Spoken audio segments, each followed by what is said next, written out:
Headlines 93.3 Real Talk Radio. Warchant TV begins right now. I see my boys across the glass. There's Ira. There's Corey. As always, we're with you. Thanks for joining us.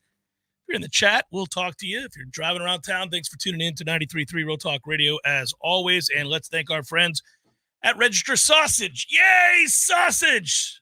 The wins keep piling up, and hopefully the sausage does too. Another win, another promo code. I knew it. That's why I just cleared the air. You go for it. So after the last win, he had and again, guys, follow Register Sausage on Twitter to get the promo codes after the games, because a lot of times he'll do these special things. Ben gets crazy. He did 5 free sampler packs, which I think is like 5 packages of sausage. So the first 5 people that responded with the promo code 5 and 0, that was after the game. You've missed that. Yeah, You're hearing that now? Yeah. Too late. Too late. Follow Register Sausage on Twitter. But everybody else can still get in on the he's got a number 3 runs free. 3 runs free for Trey Benson, 200-yard game. Okay. You get $10 off and free shipping on any order over $100. So 3 runs free. That promo code, usually when he puts them up, they'll last until Wednesday night, so that headliners can listen to the show on Tuesday and celebrate by buying some damn sausage on the cheap. And everybody else who shops in this part of the country, go to your local store, register sausage. If they don't carry it, if you're in Florida, demand it. Yeah, just demand it peacefully at first, but then sometimes actions, speak louder than words sometimes. That's all I'm saying. Corey, I'm not saying what you should do. Go ahead, buddy. I was going to say, I think to convince your meat manager wherever you go, come take a grill into your local grocery store and just grill up some registers right there in aisle 4. Say, smell this, sir. And this should be in abundance. I mean, this is crazy that this isn't here for me to get. And then, let the customers decide. Yep. Like a let taster. try a little taste you're test. At Costco. Yeah, and they're just shoving stuff down your gullet. Yeah. But you're doing it with register sausage. Yeah. And you're trespassing in a weird way. In a weird way, but in a really way that we can get behind. And maybe setting fires inside. Doesn't matter. But just, don't tell them anything about this show. Frowned upon. And don't mention Ben by name. Right. But it's do it nonetheless. Do it. Make your point. So, Corey, where were you when Georgia Tech didn't fumble? I mean, Miami didn't fumble and Georgia Tech recovered it. Real quick. I didn't say the website for the promo code. So registermeats.com is the website. Boom. Use that promo code. Should have been. Now we can continue. The promo code should have been take a knee. That's not a bad one. We can do that forevermore. For all time. Yeah, just 10% every time you do it. Take a knee. Where were you specifically? Eternity. I was next to Tom Lang at the corner pocket. And what's awesome about it, Ira's seen it. I got them to pull the security footage of us reacting. Because what's funny is Bill is saying we're in a conversation. He's trying to tell you, hey man, look at what Miami's doing. What is Miami doing? So it's funny to see the replay of that. Like, yeah, okay, Bill, whatever. Because I was watching the game right up until they got the last first down. Once they got the first down, the game's over. Yeah. And then I hear Bill go, "What's Miami doing?" Like, Corey, any sensible person knew the game was over. So right before the touchdown pass, Bill is still explaining to Tom, no, this is what happened. This is how Miami got the ball. Gave the ball back to Georgia Tech. So it's really funny. Where were you, Ira?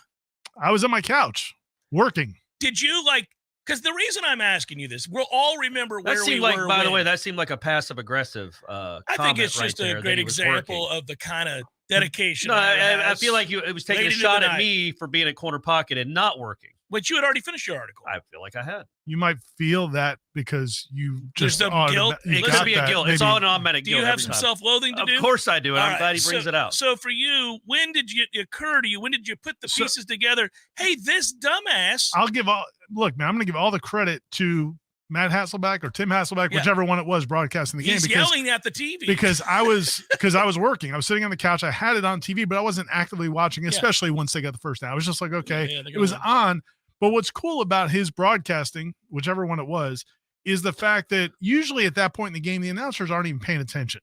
Like, they'll just start talking about whatever. Like, hey. They just start babbling and having their little banter. He's incredulous. Or talking about Miami survived. Survived a bad game. But he is like, what are they doing What here? are they doing? And so then he said it more than once. So then I look up, I'm like, wait, what are they doing here? And I'm talking, my Kim was sitting next to me, so I was explaining to her, and it was just unbelievable. And then once he fumbled during the review, like Corey and I were talking about earlier, it was pretty clear he didn't fumble. Yeah, he didn't fumble. Which makes it even better. The football gods needed to make it stay a fumble because you needed to pay the price for that stupidity. Yes, you had to pay a dear price for the dumbassery, as I call it. But I never thought the touchdown would happen. I mean, I saw Georgia Tech's offense for the first three quarters. Well, you saw for almost all four quarters, except for 3 plays, 75 yards.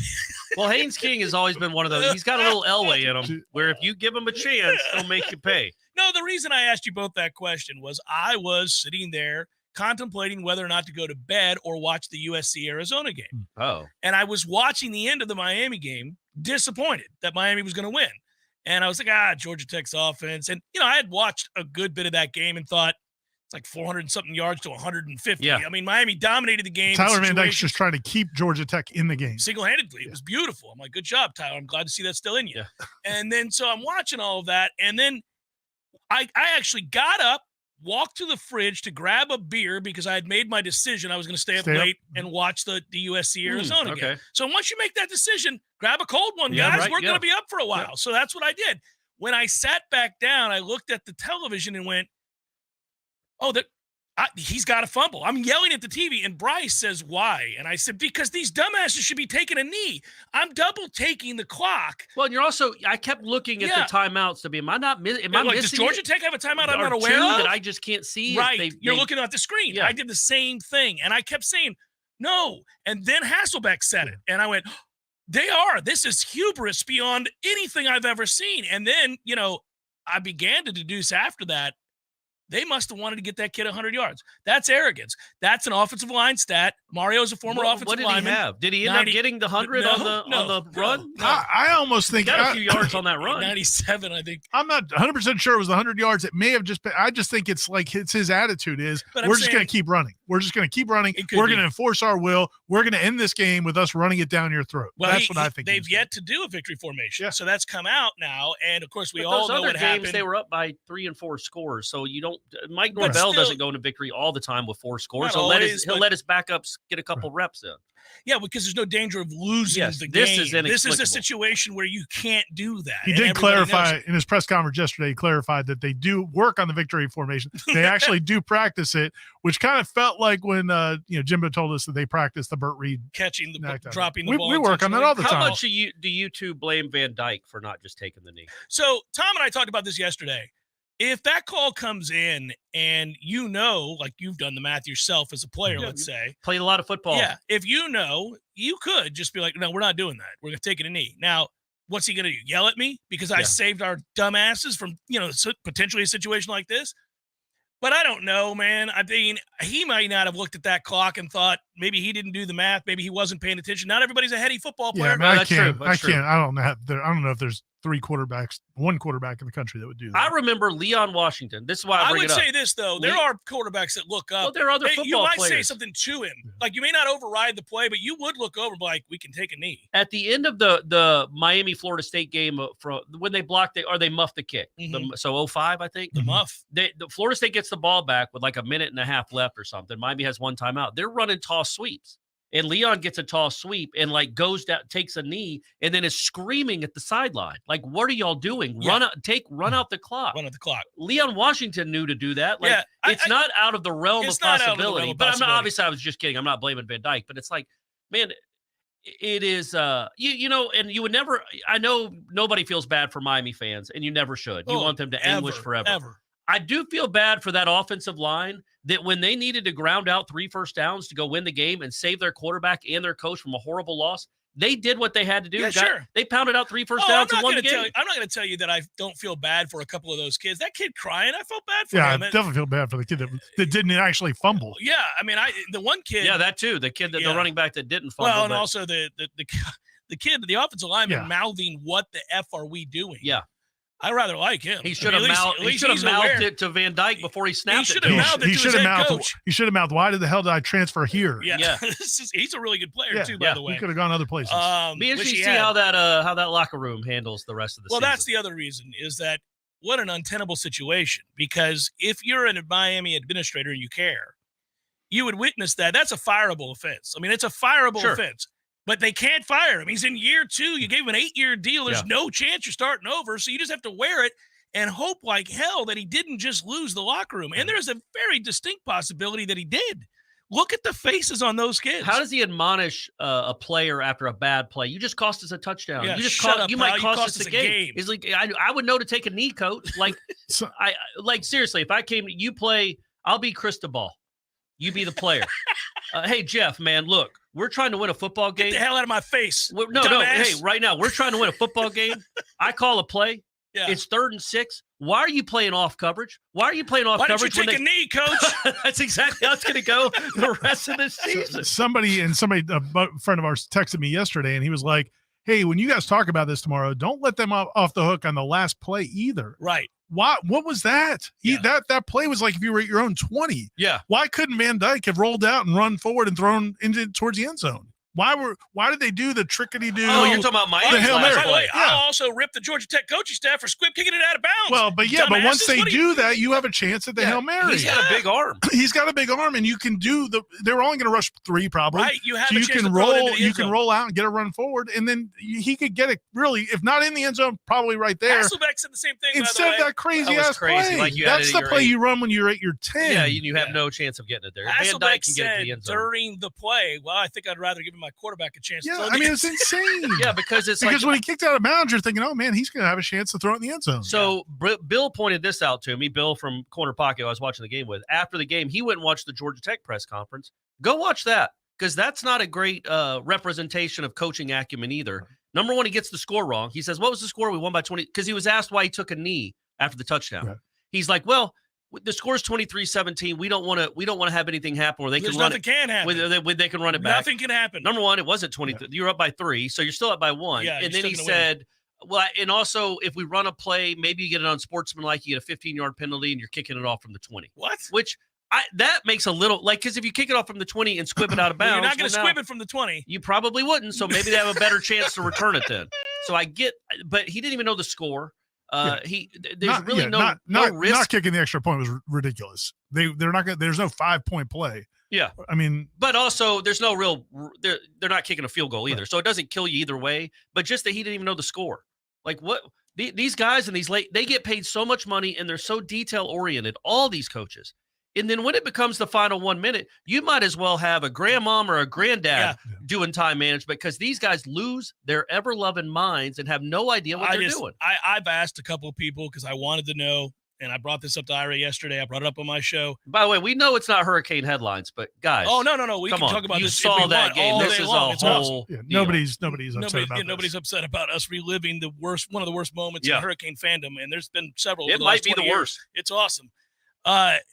I don't know, Amy. Last year, those guys walked out of the stadium thinking we just got boat raced by Middle Tennessee State. There's that, and then also losing at home to FIU is rough. Oh, that's a tough. Losing to Florida State 45-3. There's been that was a game. That was a game you have hopes this year. You have expectations. You were going to be undefeated going into the North Carolina game with an opportunity to put yourself in position to matter. It might have been the game day game. And literally, and then your coach literally cost you. You can say Fuller cost you the game because he's not playing. Back against Jacksonville State, all that. But those are strategic decisions that maybe backfired. This was just a dumbassery complete decision. Arrogance and ignorance. Ignorance. I don't even know if it's arrogance. It's just ignorance. Yeah, I think it's both too. I would also say that since then you've seen the video of him telling the assistant. Yeah, I don't know if I buy that. I mean, is he saying we could take a knee? How about? And there's also the offensive line coach is saying something too, but nobody. I mean, man. I'm all about reading lips of people. I can't tell what that's. So I think he is saying take a knee, but here's why it doesn't matter. It's still on him. Yeah, he can stop the process. Yeah, he can just say to him, "We're taking a knee." You can just say that, like, "Hey, I'm the head coach, bitch. Yeah. Take a knee." Like, you don't have to just defer. It's sheepish almost the way he's just kind of like, "Oh." I guess he knows what he's doing. I brought him here for a reason. I mean, you're the whole coach. Sideline demeanor is weird in that moment because.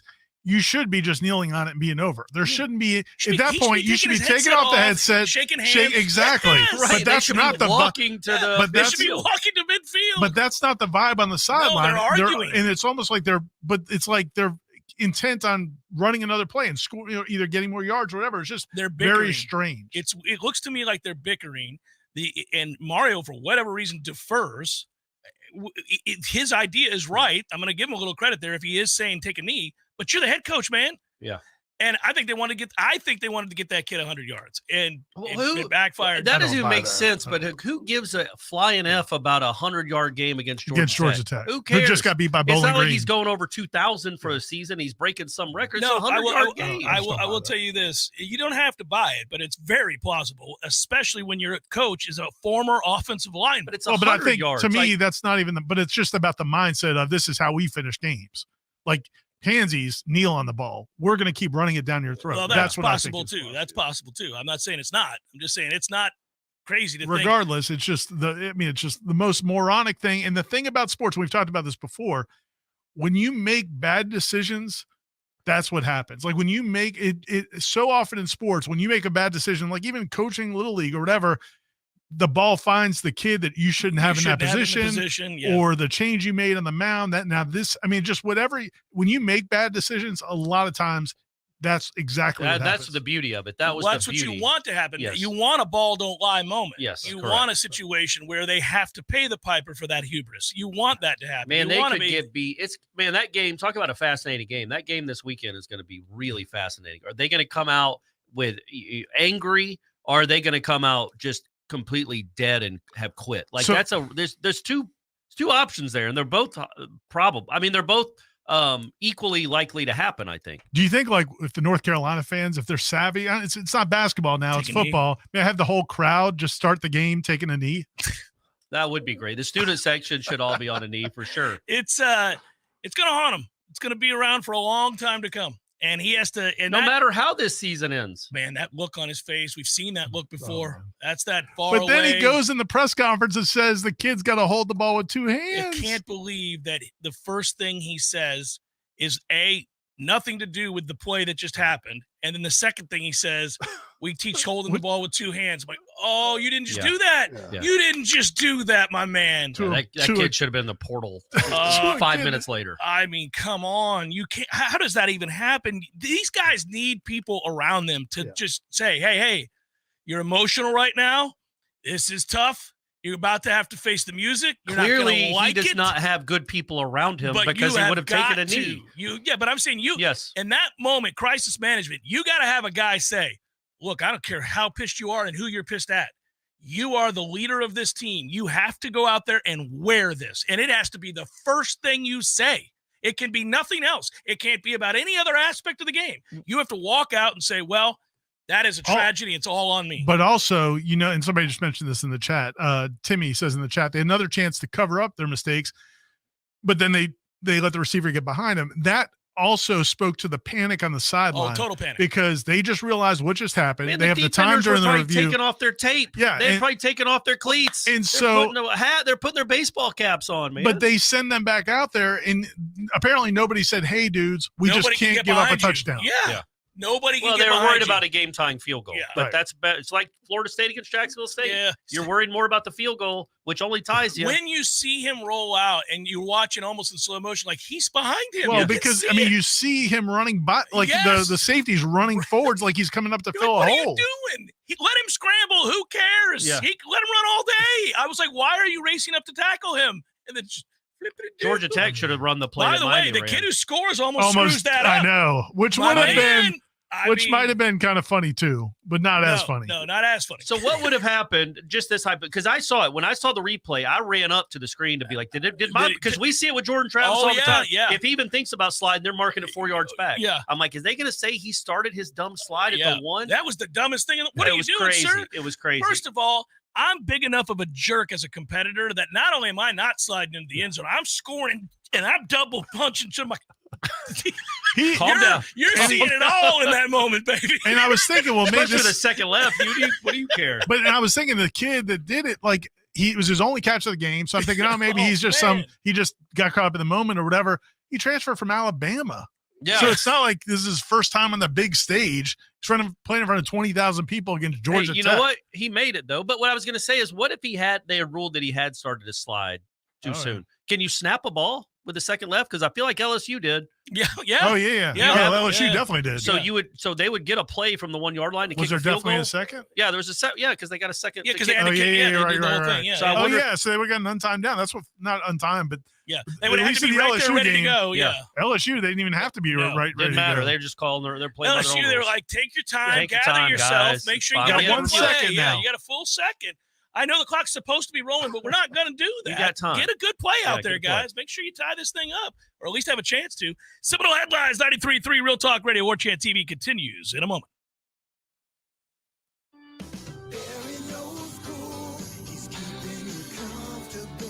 This is Kyle, Service Manager from Barano Heating and Air. Schedule an appointment from your mobile device to learn about our Total Comfort Service Program. With guaranteed same-day service, 15% off necessary repairs, and $25 berry bucks to use towards air filters and other products. Turn to the experts at Carrier and Barano Heating and Air. Any day, anytime, anywhere. Online at baranoac.com. Florida license CAC 1816-186.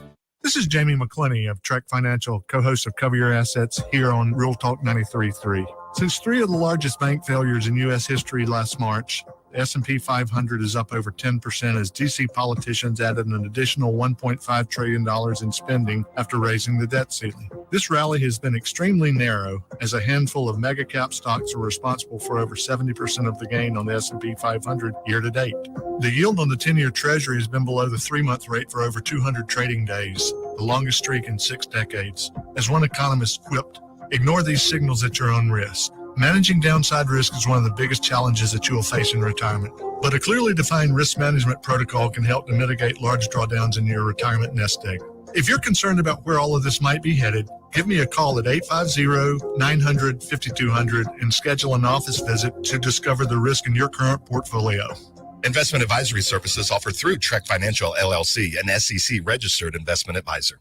There's fun to be had every night at the Corner Pocket. Take home prizes on Trivia Tuesdays and Beer Bingo Thursdays. And kickstart your weekend with Martini Fridays. Plus happy hour runs every weekday and game day specials every time the Noles take the field. Watch all the best games at the Corner Pocket's Vegas wall, featuring 560 inches of flat screen TV heaven. Oh, really? The best food, the best drinks, and the best place to watch all the games. Tallahassee loves the Corner Pocket.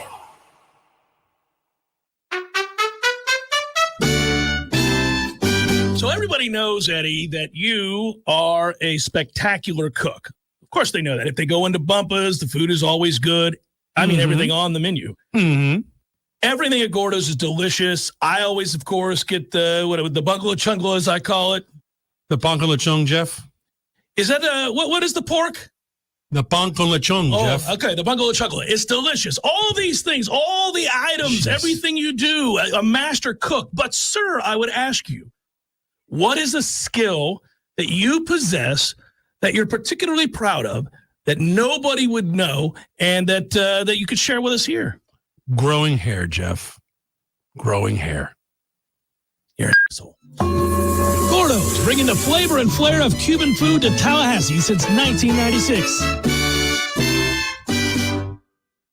Widden Glass has been taking care of business since 1945. When you call Widden Glass, you're dealing with experienced, reliable professionals who offer only the best. Like Widden's top-of-the-line bath enclosures that provide style and luxury at an affordable price.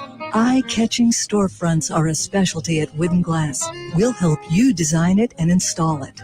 Widden Glass, the first name in glass replacement. Call 222-5781.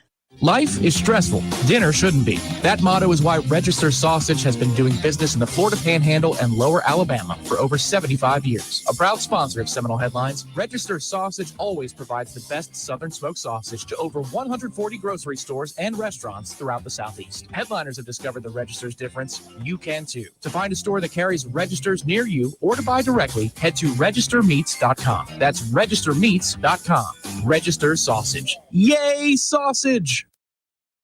Seminole Headlines returns now. Head to YouTube and search for Warchant TV today to catch the show live or on demand. Now, here's Jeff Cameron, Ira Schofel, and Corey Clark. And it's why we love this game. It's moments like that. It's schadenfreude. It's having fun at your neighbor's expense. It's all that good stuff. And so Florida State just keeps on winning, 11 straight now. Meanwhile, Florida's in the throes of an average-ass season, and Miami just colossally blundered their opportunity to do anything significant this year and might as well pack it in and probably go through the motions the rest of the way. Wouldn't that be grand? Meanwhile, Florida State just keeps winning and has potential to get better and better and better. And they've got a sleepy game against a bad Syracuse team that is not going to be fun for us to preview when we do the Warchant report, but we'll do it. We'll do it like champions. Yeah, that Florida game, it's like I think FSU fans have spent all this season kind of watching LSU and thinking, well, LSU maybe wasn't as good as we thought they were or whatever. But imagine Florida. You just finished the Schadenfreude second here. Keep it going. They got clobbered by Kentucky, just completely manhandled. Not competitive, no. And then 1 week later, Kentucky goes and just gets completely demolished, dismantled by Georgia, who decided they cared about that one. Your other big rival, besides Florida State. Yeah, and Florida fans are going, yeah, we play them. Yeah. That is a bit of a problem. Yeah. Corey, did you watch the Syracuse game? Some of it? Did you say you watched some of the Syracuse, North Carolina? Oh, no, I watched the highlights. Okay. Yeah, because I got better things to do with my time. The only thing that concerns me about that game a little bit is I don't think that score is indicative of what they are. And, they did play moderately competitively with Clemson for some of that game. So I guess my thing is I think they're better in Virginia Tech is my point. Yeah, which is weird. The spread 17.5. Yeah, I thought it'd be bigger than that. I don't think Syracuse is that bad. Yeah, man. no, I guess they don't think that either. If you look at them statistically, they're not like great in anything, but they're not terrible in anything either. But I think their offense, you're going to have to outscore Florida State to win most of these teams, and their offense has scored 21 points in 2 games. Yeah, no, it's struggling. So it's not. He's never been a great passer, and he's not a great thrower of the football. No, right. And it doesn't seem like he's running as much as he normally does. Right. So if you take that away, he becomes from a dual threat to a no threat. I think the other thing about it is that they lack weapons on the outside. So when they lost a really good tight end. Yeah. So when you watch them, you don't see anybody that threatens you, and this is going to be a problem. The concern, but again, it's not Southern Miss. Yeah, that's my point. North Alabama. And the thing about them defensively is that they do, because they create havoc. They're one of the top 10 teams in the country in sacks, tackles for loss. They create big plays. They give up big plays too. Their pass defense has been terrible, but they will bring pressure, which can lead to crazy stuff. Is all I'm saying. Like I think the perception is that, and this is a good chance to see how this football team handles that. Yeah, continued growth. I mean, look, after the Boston College game, nobody in this fan base is going to assume everything is going to be easy. I mean, we won't do that anymore. Now, I am going to pick Florida State, and if I had to bet it, I'd pick Florida State, and I'd lay the points. I actually think they're going to beat the bejesus out of Syracuse. I think Syracuse is doing what they always do. They're about to hit their downward spiral, and look at last year. That Syracuse team had some numbers in some areas where you go, well, maybe they did. Then that game was never competitive, and I don't think this one will be either.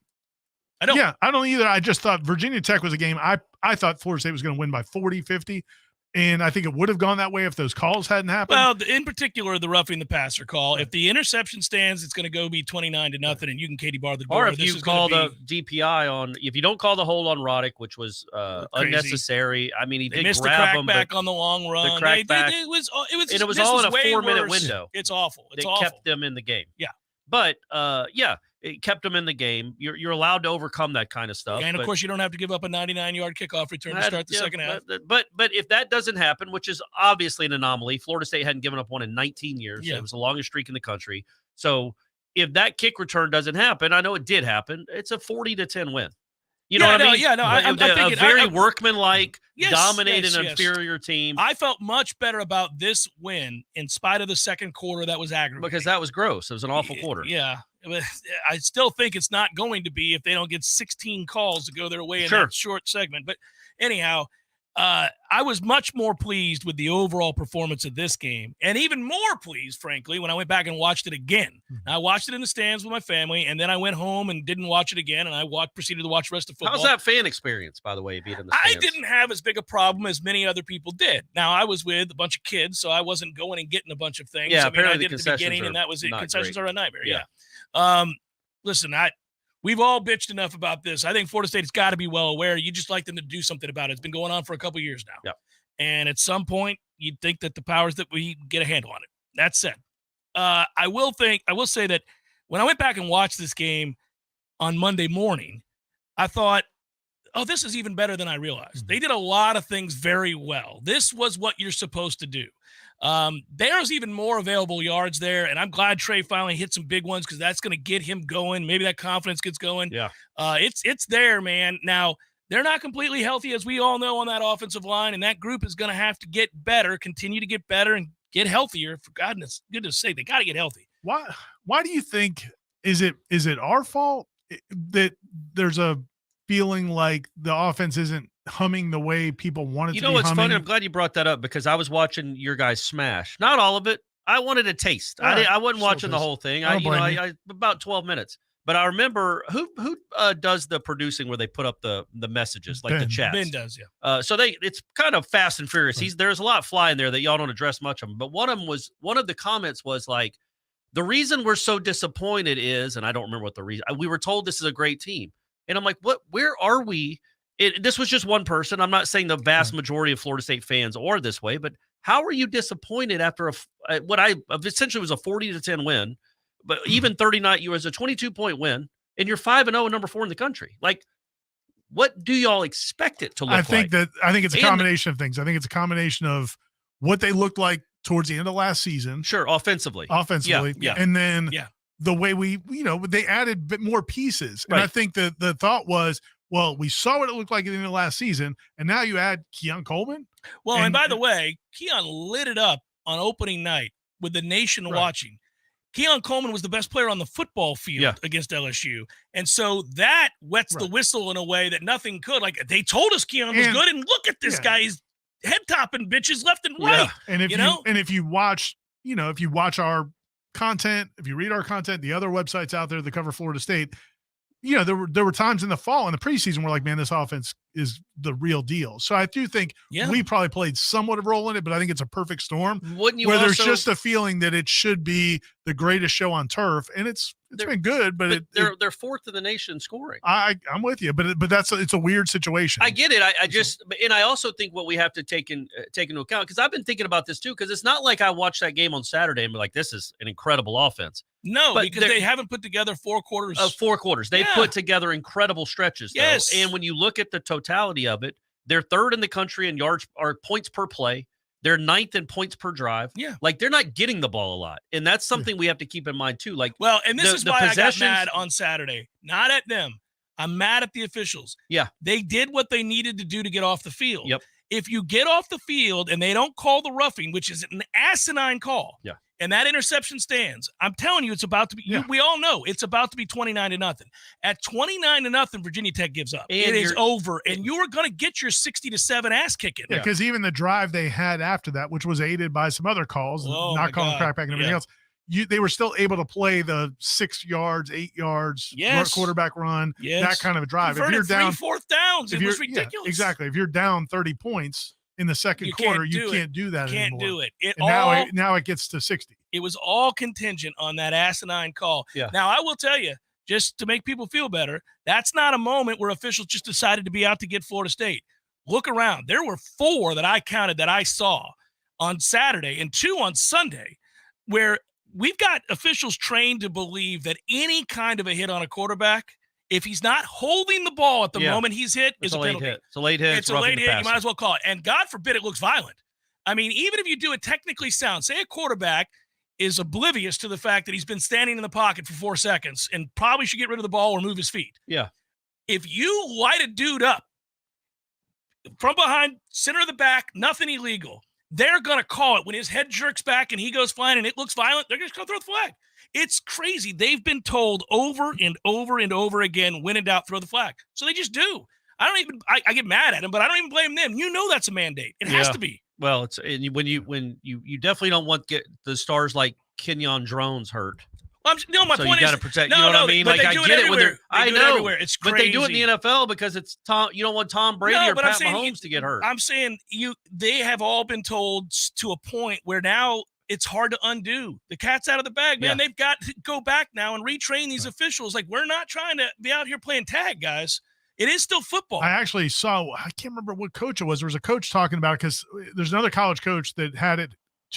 Two guys were called for it this weekend in the same game. Yeah. And they had 2 calls. And the coach was saying, look, man, part of the problem is in practice, the quarterbacks are in non-contact jerseys. Right. So they get used to not getting hit. know, and the quarterbacks, the defensive ends and the linebackers know they can't really even get to the quarterback. They just got to peel off. They're not allowed to go right at the quarterback. So when they get into a game, they're not even like, there's not a way to practice holding up.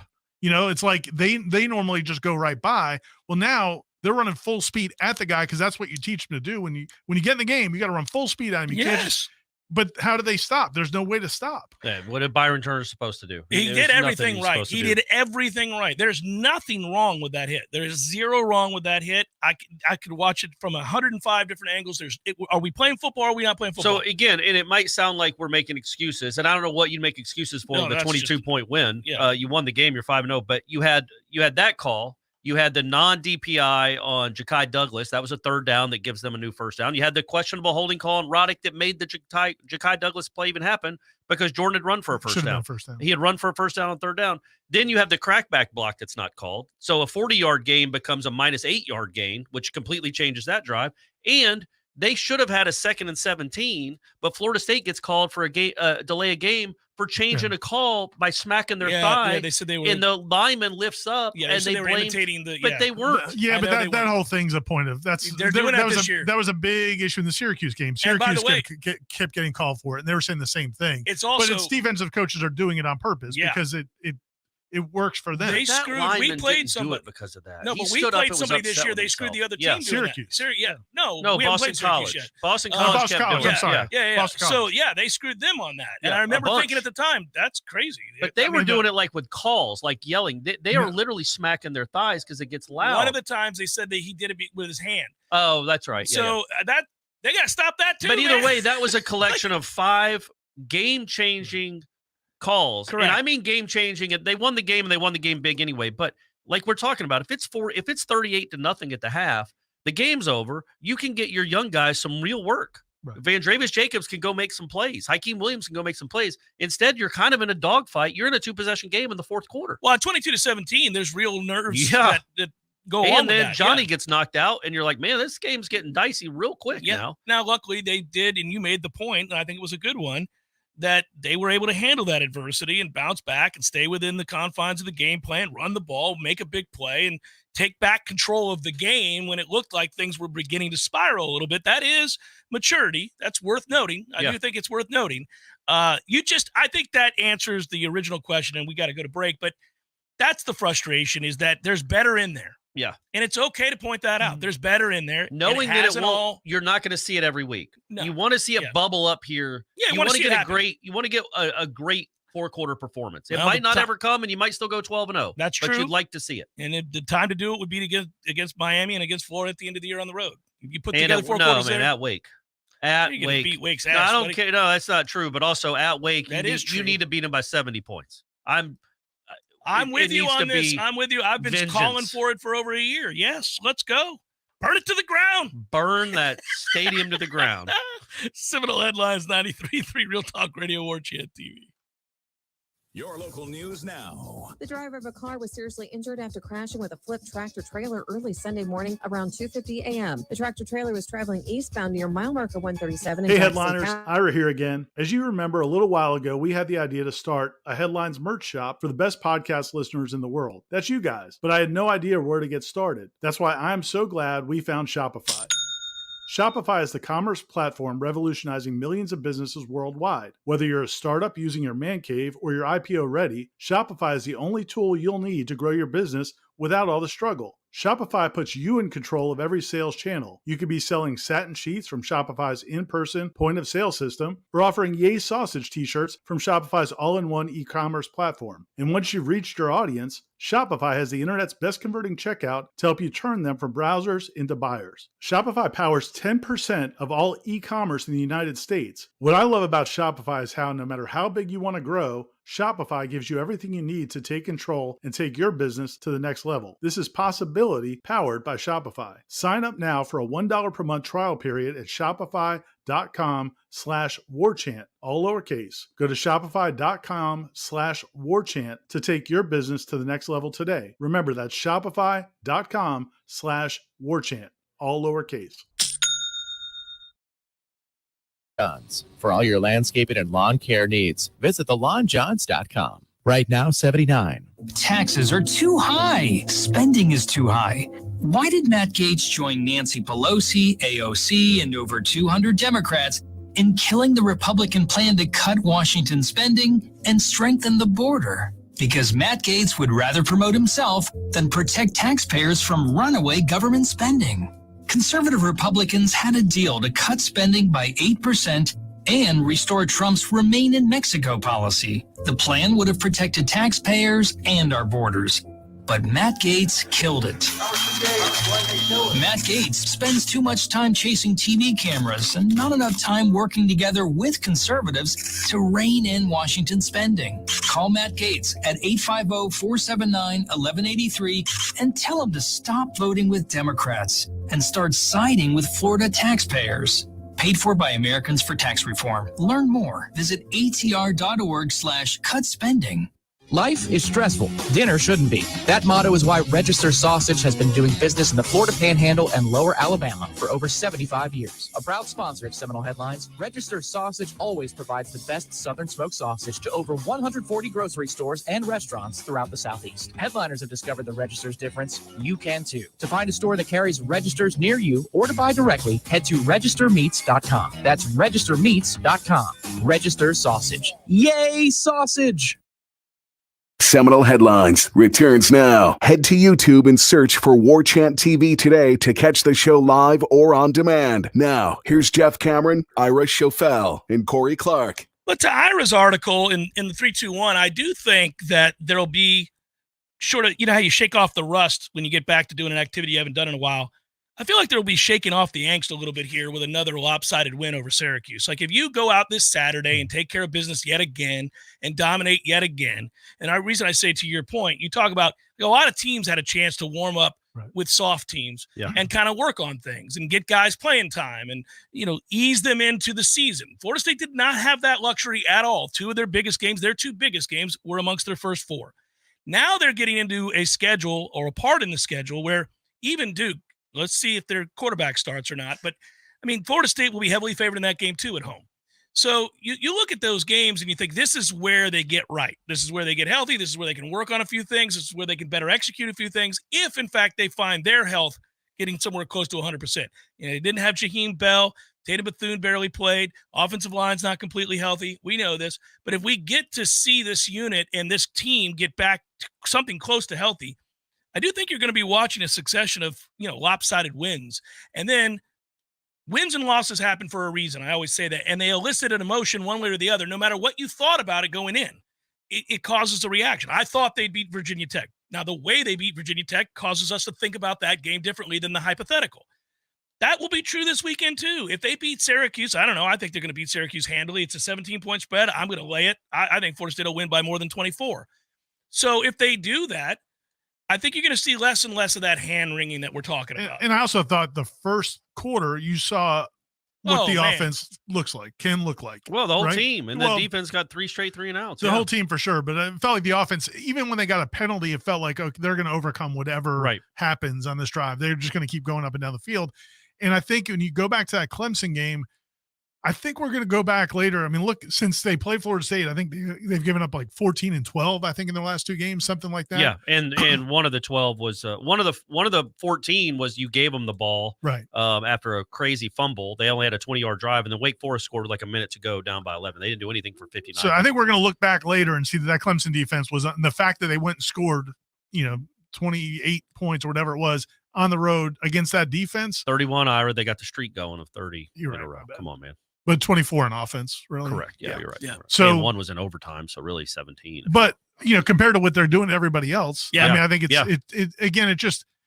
it's another. And I think that coming back to back after the Boston College game, I just feel like that kind of tainted some things. So to your point, if you put together a nice game this week, cleansing palate, baby, you're cleansing your palate. People move on from some of that. Yeah, if you go out there and manhandle Syracuse and it's never in, doubt or anything like that. Now, obviously, you'll invite all this again if all of a sudden we're sitting here and it's a 7-point game in the fourth quarter. But, I just don't think it will be. I think they're going to play well, and I think they'll win the game. And then I find myself now concentrating on 2 things. All the other teams that are in the beauty pageant, seeing how they're playing and what they're doing, who's on the rise, who's looking like they're beginning to wane, who's potentially somebody we didn't see coming that's going to insert themselves into this argument. Oklahoma this past weekend, right?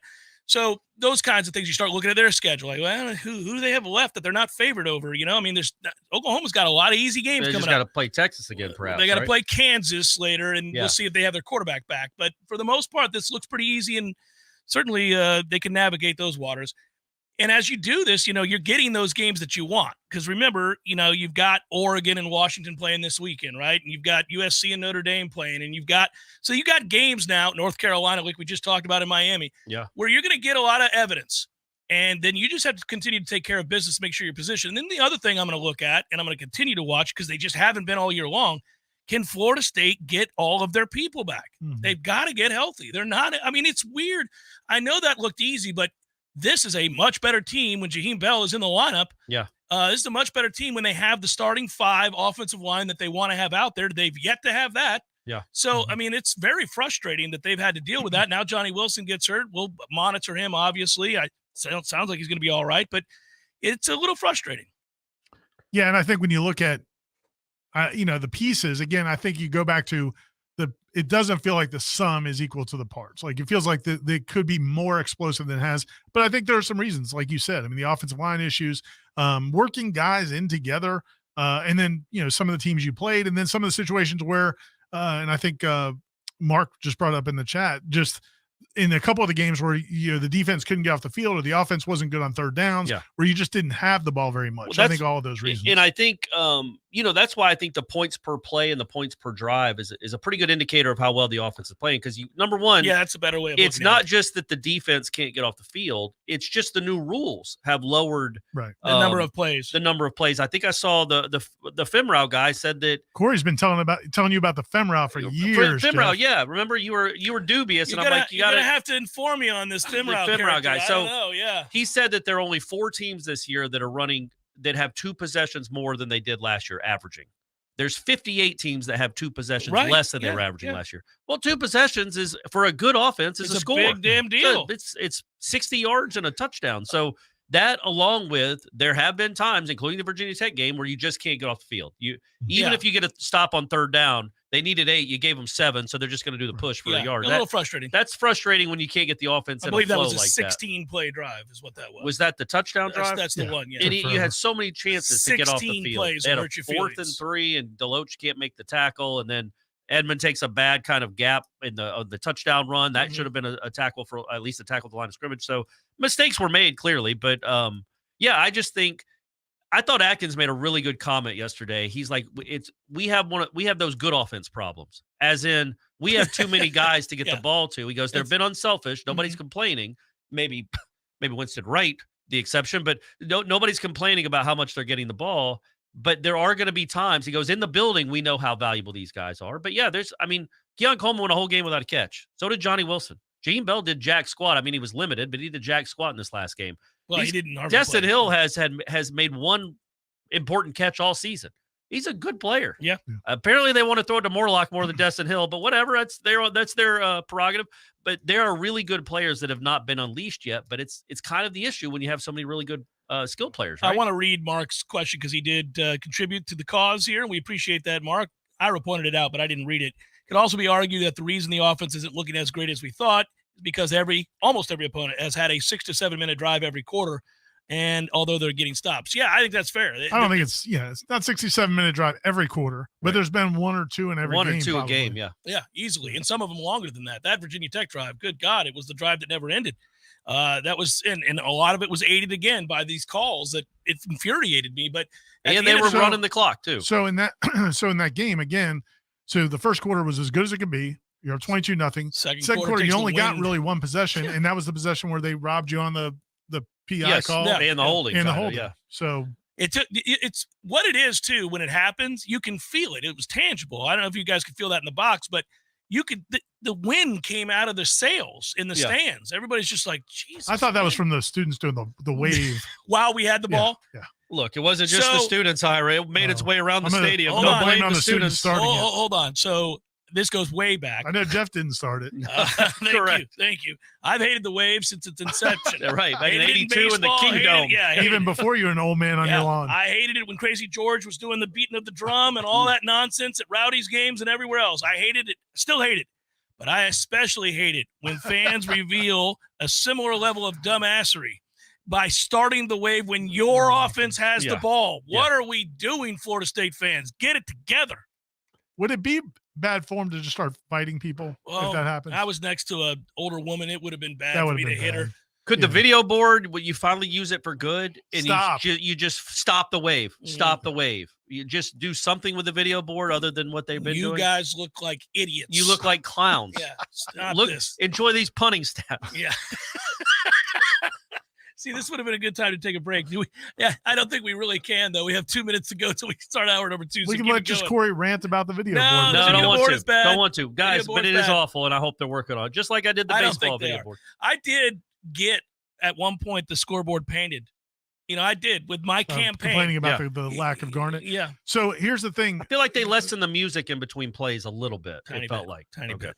Going back to how we started the whole show, I saw what I wanted to do. I was curious, what do you think Norvell's response would have been if I asked in the press conference, Coach, could you just talk about your philosophy on kneeling on the ball or not kneeling on the ball at the end of a game? Do you like the victory formation? I think you should do, if they do it this week against Syracuse, if they're lucky enough to get in victory formation against Syracuse, you should ask, like, what went into the decision of taking a knee there? Just to see the response. But we don't want to aid our friends in South Florida. We don't want to give him a hand. I don't care. He's going to see the video and learn from Mike Norvell that's how true. to do He's like, it. that's right. He may be walking around. What do we do? So that's how you do He might have watched the end of the Boston College game after the face mask. He's like, why didn't they keep giving it to Toafili after they got a few more yards for that young man? Where's their pride? Just taking a knee and winning the game? What? Ridiculous. Soft asses. Yeah, no, that is something. It is something. I will say that I think other than the many complaints that we have about the scoreboard and the concessions, and these all count, the getting into the stadium thing has been remedied. Is it okay? Because I've heard. Depends on where you went in. Oh man, depends on where you went in. Yeah. All right. Well, then I thought Here's the I was problem. trying to give him some love, guys. Yeah. And listen, we already appreciate the seamless way with which we all get our press credentials. I mean, my goodness gracious, guys! So simple. It is seamless. We're at the break, right? Seminole Headlines, 93.3 Real Talk Radio. Warchant TV continues in a moment. Hour number 2 coming up.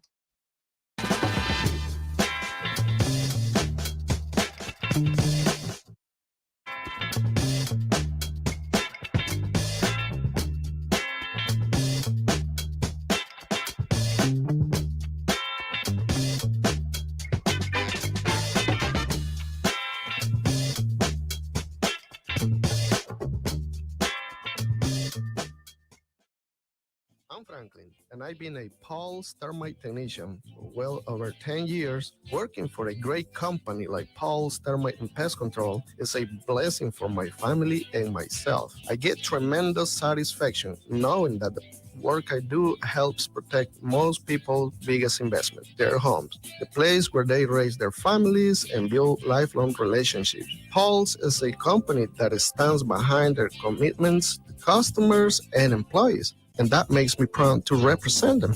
I'm Jay. Having the privilege to work with people like Franklin and all of our employees is truly an honor. There is no doubt that the staff of Paul's Termite and Pest Control is the best in our industry. All of our people are local, and local really does mean something. We're North Floridians. Our kids go to school here. We shop here. We build relationships here, and we honor our commitments. To all of our customers, thanks for trusting us to protect your family, pets, and home. For the elimination of termites, any other pests, and a greener lawn too, call Paul's. We'll get them all.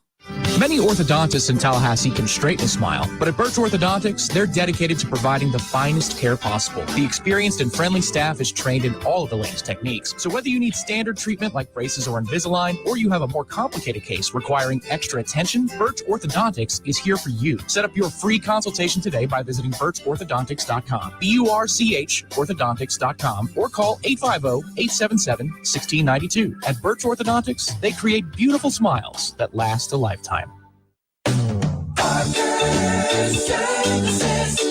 Just a call away. 222-7722. AC and electric is what we do.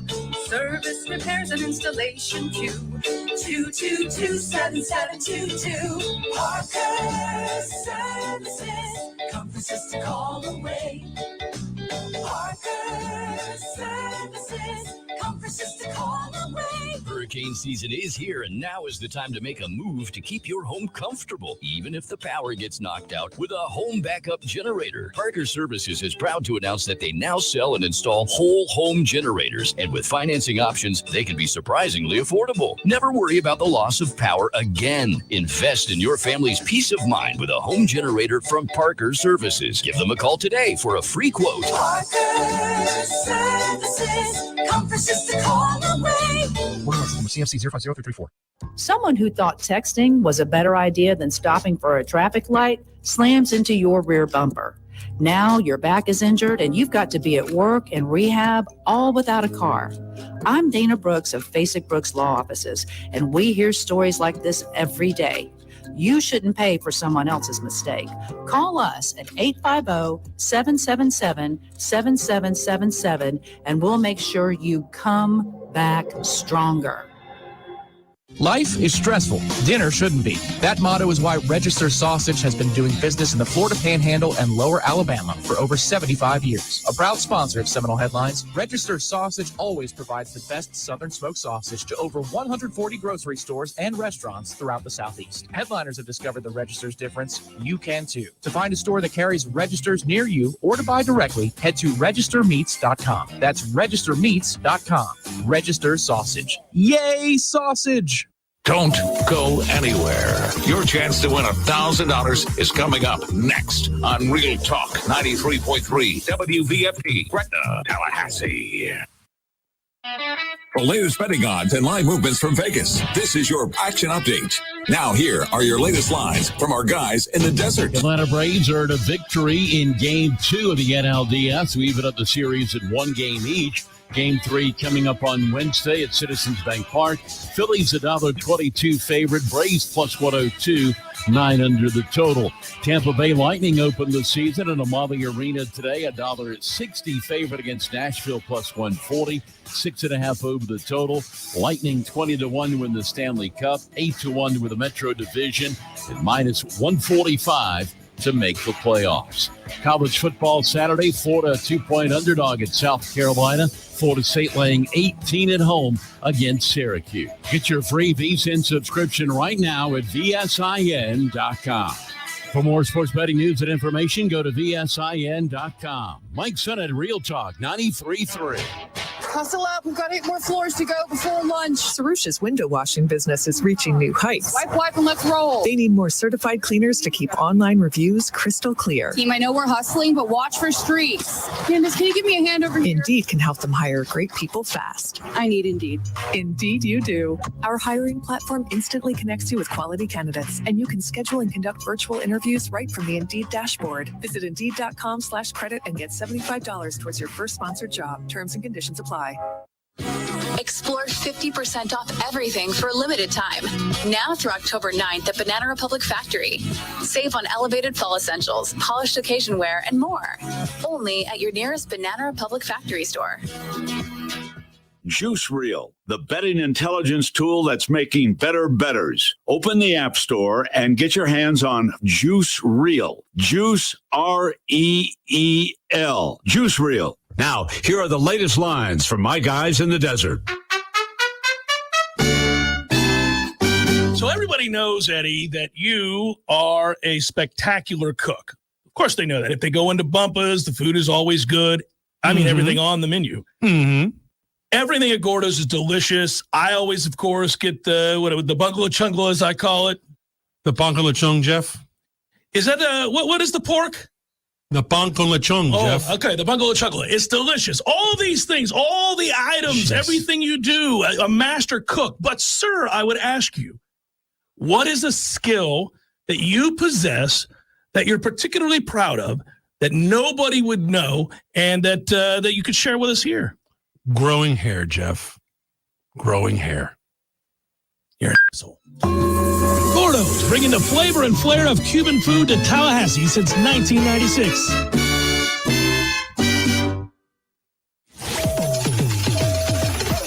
It's time to splash into cash with Swain Pools and Spas. Here's your next keyword. Sun. S-U-N. Sun. S-U-N. Sun. Text that keyword now to 508-777-1000. That's 508-777-1000 for your chance to win $1,000. Sponsored by Swain Pools and Spas. Many orthodontists in Tallahassee can straighten a smile, but at Birch Orthodontics, they're dedicated to providing the finest care possible. The experienced and friendly staff is trained in all of the latest techniques. So whether you need standard treatment like braces or Invisalign, or you have a more complicated case requiring extra attention, Birch Orthodontics is here for you. Set up your free consultation today by visiting birchorthodontics.com, B-U-R-C-H orthodontics.com, or call 850-877-1692. At Birch Orthodontics, they create beautiful smiles that last a lifetime.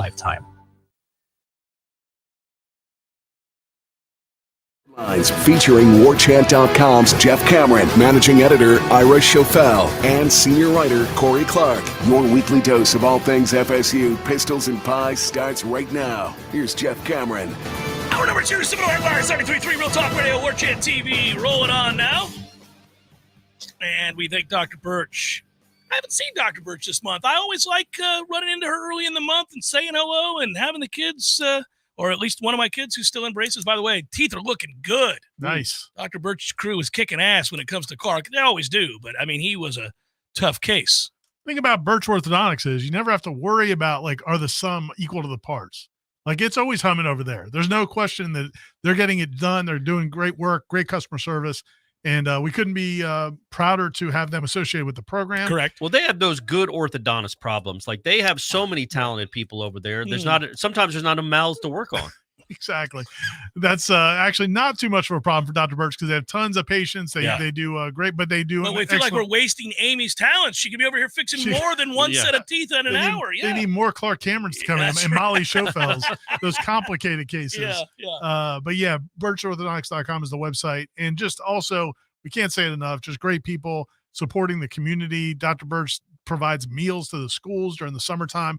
She also donates to a lot of charities and just they do great work, and they do great work in the office as well. So give them a shout, get a free consultation, and let them know Seminole Headlines sent you. All right, boys. I like this one right off the bat. Charlton writes, order of firing to come between Jimbo, Napier, Freeman, Mario, and Sark. That's good. Like, let's shuffle the deck here, guys. What do we think? Sark's in fine. He's in Texas, right? Yeah, but if you get beat by Oklahoma every year, it could be. He finds ways to lose games they have no business losing. You remember they sucked last year, by the way. Yeah. But if they don't suck this year, and I think they're going to win at least 10 games. You're not firing them after they win. No. None of these guys are getting fired after this year. Jimbo could absolutely get fired after this year.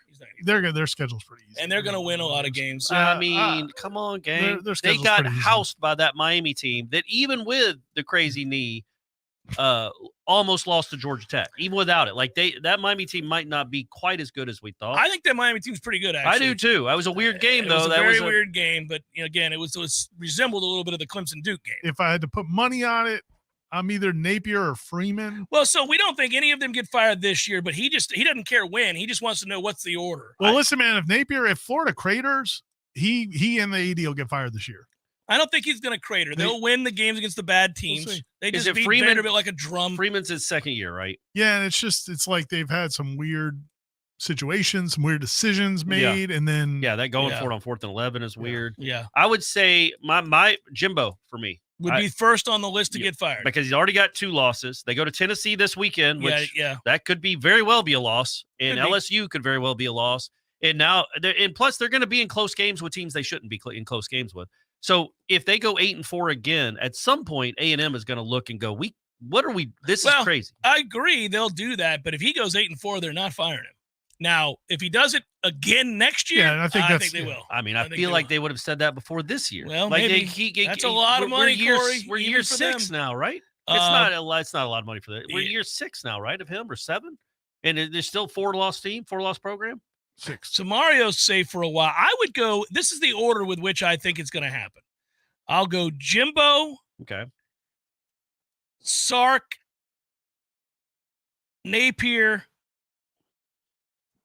Freeman, Mario. I would flip Freeman and Napier. Yeah, I think Freeman's closer to getting fired. You do? Yeah. Yeah, I think Napier and Freeman are higher. Napier, Freeman, and Jimbo are my top 3. Yeah. I'm going to have to tinker with the order. Yeah. It's a fun game. That's a great first question. Let's Right get 10 coaches we think are going to get fired, guys, and let's really get into this. By the way, did you see the end of the A&M Alabama game? My man is down 9. Yeah. 2.5 minutes to go. Got the ball at the Alabama 3. Yeah. He decides to kick a field goal because you're going to need one anyway. You're going to need one anyhow, yeah. Sure. Do you know what he did before he kicked the 20-yard field goal? Got a bunch of time run off the clock? And then called a timeout. Oh. You're going to kind of need a timeout because you need to get the ball back. Hey, we got time on Coach Speak to I was going to say that's true. Because I'm sure he was asked about it. He was, and yes, he was. I'm sure he handled that question well. Yeah, there's a lot of I'll handle it on Coach Speak. Yeah. Tune back in Thursday. Yeah. B-Rad writes, Jeff, on a scale of not at all to I hope they fall off the face of the earth, how much do you hate Miami? Oh, that's from yesterday. Yeah, I'm not a Miami fan, guys, if you couldn't tell. I've made that abundantly clear for the 25 years I've been doing radio. Would you have rather seen that happen to Miami or Dabo? Miami. Always Miami. Yeah. Always It would Miami. have been pretty funny to see. It would have been funny to have it happen to Dabo, But you know what? we beat them head-to-head. But also, Dabo's used to winning games, and he's taken a few knees in his. You know what I mean? He knows the He's victory familiar with the formation. He's process. familiar with the victory formation. Yeah. No, I think it was reintroduced to a segment of our audience or people who listened to the JCS yesterday, just the level of vitriol I feel for Miami. Because I was surprised by some of the pushback. And they haven't been relevant in 20 years, so there hasn't been a lot of animosity from Yeah. most Florida State fans. But you're never letting that go. Never. Yeah. Eternally, they can go to hell. I said it before. Garrett writes, love the show, guys. Do you think Norvell has a big board of how many touches he wants his skill players to get? If so, he needs to pump up the numbers on Bell. Those are rookie numbers. Yeah, the Bell thing, guys, was and you may not have heard Norvell's comments from yesterday, but they were basically they had him on a kind of a pitch count. Yes, if they did. needed him, they might have played him a little bit more. If they didn't need him, He played 7 snaps, right? So that wasn't a situation where he wasn't targeted. By the way, I think there were a lot of guys that were on quote unquote pitch counts. I think that this is when Robert you would Scott too. Yeah. Well, this is when you would do it, and like you're not going to keep Tatum Bethune out there if you don't need to. I'm really interested. Go ahead. Well, I was going to say what's good about that though is because going back to the situation where Jimbo didn't play EJ Manuel at Wake Forest in year 2 in 2011. And that was we ripped him for. No, he did play EJ after they got down by 2 touchdowns. And EJ played great. But the decision to not put him in at start, we thought that sent a bad message to that team. The team didn't handle it well. No, they were sloppy. They got behind. Got to know your team. I think it's a good sign that he was willing to sit Tatum Bethune, Jaheim Bell, Bless Harris. I mean, there's a few guys that didn't play. And the team came out and played the way they did that first quarter. That speaks to the maturity, I think, of that team. Yeah, and it feels like he has a pretty good handle on it. Like, that's the thing. I like that. Okay, we can win without Jaheim. We can beat this team comfortably without Bethune and Jaheim Bell. I was going to say though, I know I was just lauding the offense, and it's been good by any measure. It's been good. Maybe not great, but good. I don't understand. And this wasn't the question. They have to get Destin Hill the ball more. I just think he's a special guy, man. And he's a special guy that in another offense this year, some offense around the country, he would be one of those guys. Like don't say that too much, buddy. But the Restrepo kid at Miami, they use that kid in an incredible way. He catches 11 balls a game. Well, maybe too much. But probably, but you know what I mean? Like, and I think he's a really good player. I think Destin Hill is a guy that in another offense would have 30 for 500 I believe right Destin now. will go on to have a lot more this season, you think? Season. Okay, yeah, me and too. I think next year he'll be a star. I do too. I just want to see a little bit more of it this year because they throw to 84 a lot. I don't God disagree. love him. Oh, actually, Morlock's a good player. We should not punish Morlock because you want to see Destin Hill more. But you got it. It's got to be fair. one. It's got to be one or the other. Like he's playing in place of the slot receiver. Yeah, but they can accomplish different things. Those two. One's a lot bigger dude. I agree. I've been perplexed since coming out of camp. The usage of Morlock, let's put it that way. But right, and we all appreciate that he's a good player. He is a good player. Yeah. He is a good player, and I think they think his upside. I is think huge. he's an NFL player, by the way. Well, he is. Yeah, he is. Yes. So I mean, I get that, but yeah, there's lots of different formations and ways to use Destin Hill. By the way, I do agree with you. I think both can be true. Any concern with the backup quarterbacks not getting much run this season? Well, listen, Trevor, I appreciate that question, but one of the kids they just haven't been able to play because he got hurt in his first game. The only one you'd want to see maybe a little bit more as Brock Glenn, possibly. Yeah, but and he couldn't Tate's play. played plenty of college football. If it's not like if Tate got thrown into a game, it's not like he'd be unprepared. He's played in a lot of college football. I wonder if anybody's brought up the idea of the Kentucky Derby offense to Norvell, like just letting Rodemaker or Brock Glenn go out there for one snap in the second quarter with the whole second team offense. Greg wants to know, in terms of total level of embarrassment, rank these Miami losses. Georgia Tech, number one. That's one. That's okay. one. MTSU, that was the Middle Tennessee State game. 45-3 against your rival at home. Losing to Duke at home with 8 turnovers. I forgot about that one. And the Duke guy doing the U and then cracking it on his leg. Oh, yeah, it was good stuff. There have been several. Yeah, I mean, look, they lost to Florida State a couple of times in Jimbo's years really badly at home, so that's nothing new. Well, during the probation era. Yeah. We're going to go all the way back there, 47-0. Yeah, that was a good one. I would say you got thrown off the goalpost. This last one is the most embarrassing. I mean, Middle Tennessee State is close, but it's just you won this game. You won it, and then you literally gave it to them. I'd sprinkle in a few more. Remember when Virginia shut down the Orange Bowl? Yeah, last game of the Orange Bowl. Beat them like 49-0, right? I thought it was also 47-0. Might have been 49, though. You're right. And they just quit. Oh, it was with all the alumni on the sidelines yelling at him while they were watching this. Yeah. That's your legend right there. 49-0 from Virginia. Sorry ass. Jet writes, do you think that we've seen a significant uptick in the play of the DBs since the arrival of Surtain? I'm thinking not, based on how high our expectations were when he arrived. Is it realistic to expect radical change given how long he's been on staff? P.S. Love all of your content. Thanks, Jet. Listen, it's interesting. I think I'm really excited about the next wave of starters for Florida State in the defense's backfield. I think they've got some special players on the come. One of them was on display Saturday. Yeah, I think to me, from a philosophical standpoint, I think a lot of times we overvalue a little bit about what position coaches can do in 1 year, impacting. Yeah, a lot of times it's been get better players, and I think that there are things you can do to correct. There are things they do that bring value, but you could take the best DB coach in the country and put him on a team that doesn't have very good DBs, and there's not a whole lot they're going to do. So I don't think you're going to see a big transformation. Yeah, but this isn't that team. They have pretty good. No, DBs. they do, but they're playing pretty good. Yeah, they are playing. That's what I'm more saying. my Like issue, you're not going to take them from what they are to like a totally different level. Yeah, and if that happened, I think too much credit would be given to a position coach. Yeah, T-Buck ain't out there. Dion's not out there. They don't have a special guy right now. I'm talking about coaches. No, I'm talking players. Yeah, obviously, yes. No, I would push back on that a little bit. He's not those two guys, clearly. Ronaldo Green's because I think he's more than good. Well, he's good. He's good. He's not. I mean, I know what team we cover. I know what program we cover. He's a good player. Let's not get crazy. I think he's a very good college. He's a first team All ACC player. Yeah, sure. He's very. There's very nothing good. you're lacking with him. Yeah, he reminds me he's got a little Tay Cody in him. Tay was better. Tay had a much better season. That season is unbelievable. Tay was a really, really. Come on now. Renardo's. I like good, Renardo man. just fine. Don't make me do this. He was not Tay Cody, I know. man. Come I on. was trying to think of somebody. Nonsense. Maybe I'll come up with a better comparison. Yeah, Tay Cody was awesome. He was awesome. Yeah. He was awesome. You're right. He played with better players too, though. Well, he did. Damn it, man. He did. Tay Cody played with better players.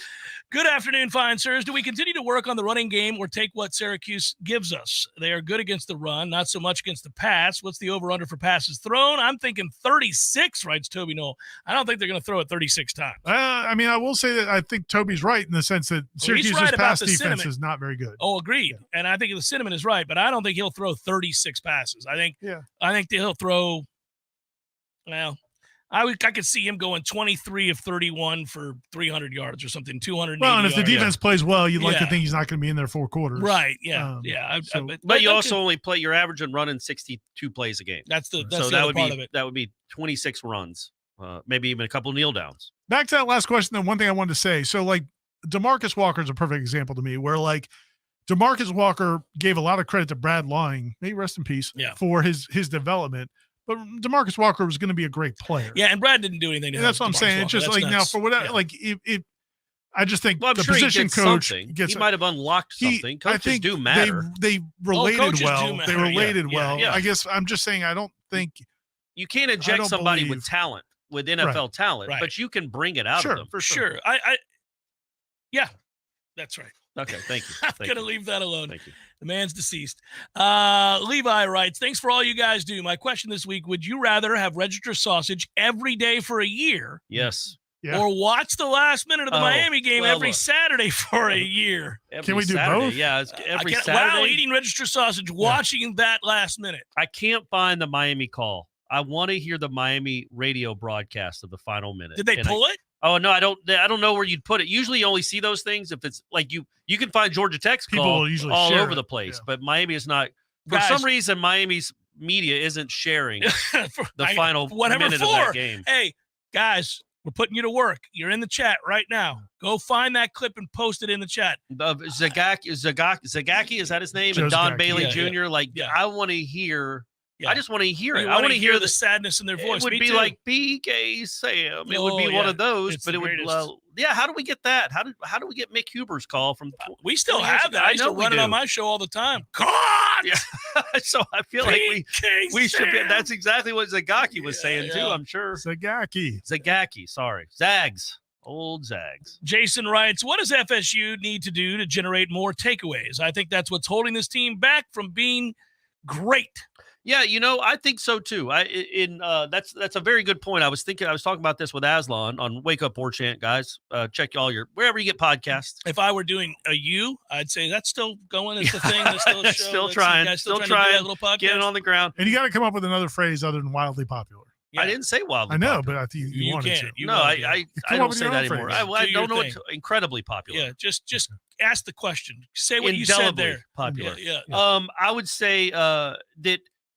One of the biggest reasons that 13 team bludgeoned the bejesus out of people was go look up at the turnover numbers too. Like they led the country in interceptions. Also a once in a generation. No, team. but I'm saying right. But it was weird. Like Nate Andrews had a bunch of picks that year. But like Georgia had an incredible defense 2 years ago. They didn't get that kind of turnover. Right. Well, turnover luck happens. So, but it was interceptions, and it was a combination of having really good players and some luck. Well, they brutalized the line of scrimmage, so quarterbacks were sped up constantly. And you think about that Wake Forest game, the Florida State offense had like 220 yards, and they beat them 59-3. It was awesome because they kept. So that is one thing that like this offense very rarely hasn't gotten a lot of short fields.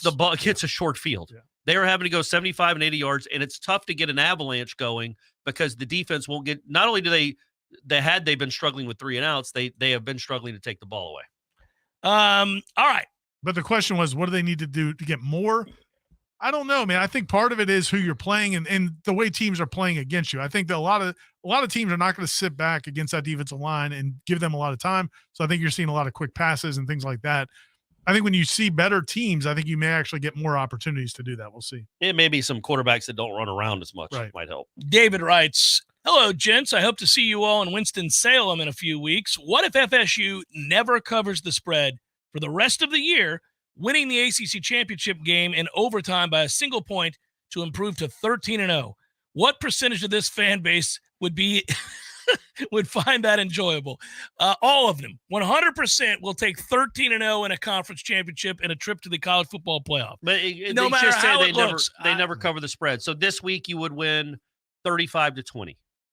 Then next week you win 31. Yeah, you're fine. You're good. If they're 12-0 going to the ACC championship game and they win it, I mean, what do we?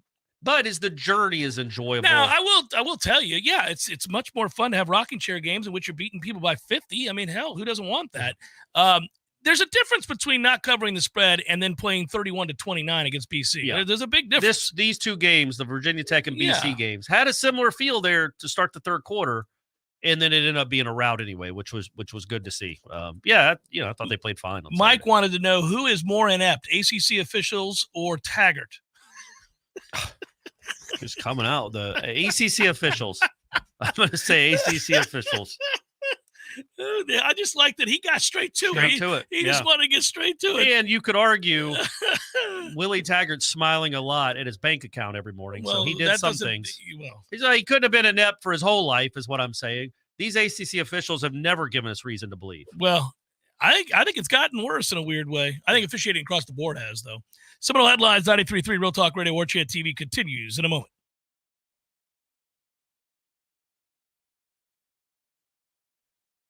The future of joint pain relief is here. It's QC Kinetics, advanced regenerative medicine. This is amazing stuff. Hey, everybody, it's Greg Tish. If you've been told more steroids or surgery are your only options, don't be so fast to jump on that train. Get a second opinion and learn more about how you can harness your body's own healing agents to attack that joint pain you're having every morning. QC Kinetics doesn't mask the pain. These treatments go to the very root of the problem, using concentrated healing properties placed directly in your joint to restore and repair that damaged tissue. Imagine waking up every morning this fall with no more pain in your knees, your hips, your shoulder, your back, with no drugs, no downtime, and no surgery. It's all about the motion in life. And QC Kinetics is giving people their lives back with this all-natural treatment. Give my friends a call today, 850-391-4280. That's 850-391-4280. 850-391-4280. QC Kinetics, the nation's leader in regenerative medicine. Taxes are too high. Spending is too high. Why did Matt Gaetz join Nancy Pelosi, AOC, and over 200 Democrats in killing the Republican plan to cut Washington spending and strengthen the border? Because Matt Gaetz would rather promote himself than protect taxpayers from runaway government spending. Conservative Republicans had a deal to cut spending by 8% and restore Trump's Remain in Mexico policy. The plan would have protected taxpayers and our borders. But Matt Gaetz killed it. Matt Gaetz spends too much time chasing TV cameras and not enough time working together with conservatives to rein in Washington spending. Call Matt Gaetz at 850-479-1183 and tell him to stop voting with Democrats and start siding with Florida taxpayers. Paid for by Americans for Tax Reform. Learn more. Visit atr.org/cut spending. Orthopedic pain and injury deserves effective treatment options now, so you feel better fast. Whether you have joint pain that won't subside or an urgent orthopedic injury, we are the specialists to get you back on your feet.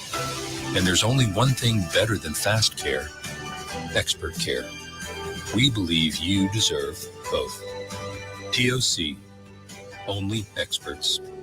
Learn more at teamtoc.com. This is Jamie McClenney of Trek Financial, co-host of Cover Your Assets here on Real Talk 93.3. Since three of the largest bank failures in U.S. history last March, the S&P 500 is up over 10% as D.C. politicians added an additional $1.5 trillion in spending after raising the debt ceiling. This rally has been extremely narrow, as a handful of mega-cap stocks are responsible for over 70% of the gain on the S&P 500 year-to-date. The yield on the 10-year Treasury has been below the 3-month rate for over 200 trading days, the longest streak in 6 decades. As one economist quipped, ignore these signals at your own risk. Managing downside risk is one of the biggest challenges that you will face in retirement, but a clearly defined risk management protocol can help to mitigate large drawdowns in your retirement nest egg. If you're concerned about where all of this might be headed, give me a call at 850-900-5200 and schedule an office visit to discover the risk in your current portfolio. Investment advisory services offered through Trek Financial LLC, an SEC registered investment advisor. Life is stressful. Dinner shouldn't be. That motto is why Register Sausage has been doing business in the Florida Panhandle and Lower Alabama for over 75 years. A proud sponsor of Seminole Headlines, Register Sausage always provides the best Southern smoked sausage to over 140 grocery stores and restaurants throughout the Southeast. Headliners have discovered the Register's difference. You can too. To find a store that carries Registers near you or to buy directly, head to registermeats.com. That's registermeats.com. Register Sausage. Yay, sausage! Seminole Headlines returns now. Head to YouTube and search for Warchant TV today to catch the show live or on demand. Now, here's Jeff Cameron, Ira Schofel, and Corey Clark. Let's keep it rolling. Ryan writes, fellas, I've had a Corey Clark-like premonition of how the Miami game plays out. The Canes race down the field on an awe-inspiring drive. The likes of Ken Dorsey. Mario facing 4th and goal from the FSU 4, lines up for a high-pressure field goal. The snap is down, the kick is up, and right down the middle as time expires, and the Noles win 24-23. Perfect. I like it. That's pretty good. It's well played. Next up is Steve. The Irish are in town this weekend, is what he writes, gentlemen, to promote the FSU versus Georgia Tech game in Dublin next year. Was the Cristobal failure to take a knee part of the marketing plan for the game? If yes, brilliant. Many thanks to the Heather Birch Group and Register Sausage. Did you guys Ira, did you get to talk to Scott and all those guys? Yeah. You did? Yeah, Scott, we were actually. My one regret was being in the stands. I didn't get to see him. Yeah. They were, Scott was our guy over in Dublin, and I think he said he's going to be back in November. Nice. So we might get a chance to see him. They love Tallahassee. It's a sister city to Dublin. By the way, how could they not? I mean, that is so. Ira and I, having been to what about Clifton Abraham? That's a pretty good comp. That's much Clifton better. Abraham was a very, very solid good player, DB, solid player. There you. I like gritty, that comp. but not like a superstar athlete. No. But Just Bernardo a good Green player. is good, man. I'm going to buy you a jersey. All right, good. So the one cool thing for Scott was they let him because he was doing social media for them. He was down on the field the whole game, like a photographer. And of course, he called the pitch. He said he was on the pitch. He was on the pitch the whole time. But he had a great time. Being that you and I have been there at Aviva and seen what that stadium is and what that setting How big will is be that like. stadium, by the way? 51,000. About 50,000. About 50, 51, somewhere in there, yeah. And so here's the deal, man.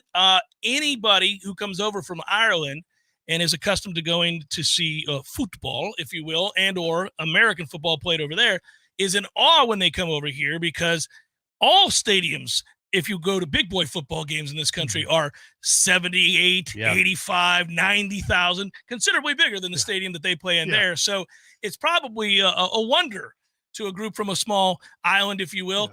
There's 100 of these games going on right now all across the country. Speak, you know? Yeah, it is. Crazy. It's actually happening. Yeah. Take them to College Station. And this team never wins anything ever. And look how many people are here. And they're a cult. And they love to burn things at night while wearing masks. Eric writes, the masks. They do. Well, I know they like to. I'll show you the video. They're wearing masks. Well, I did see that. It's crazy. What a weird place. They're what a nuts. weird place. It's absolutely frightening. Eric writes, would you rather, question for Ira, would you rather be Jimbo Fisher's sign language interpreter for all of his press conferences for a year or spend 2 hours in a 10 by 10 foot room alone with a squirrel?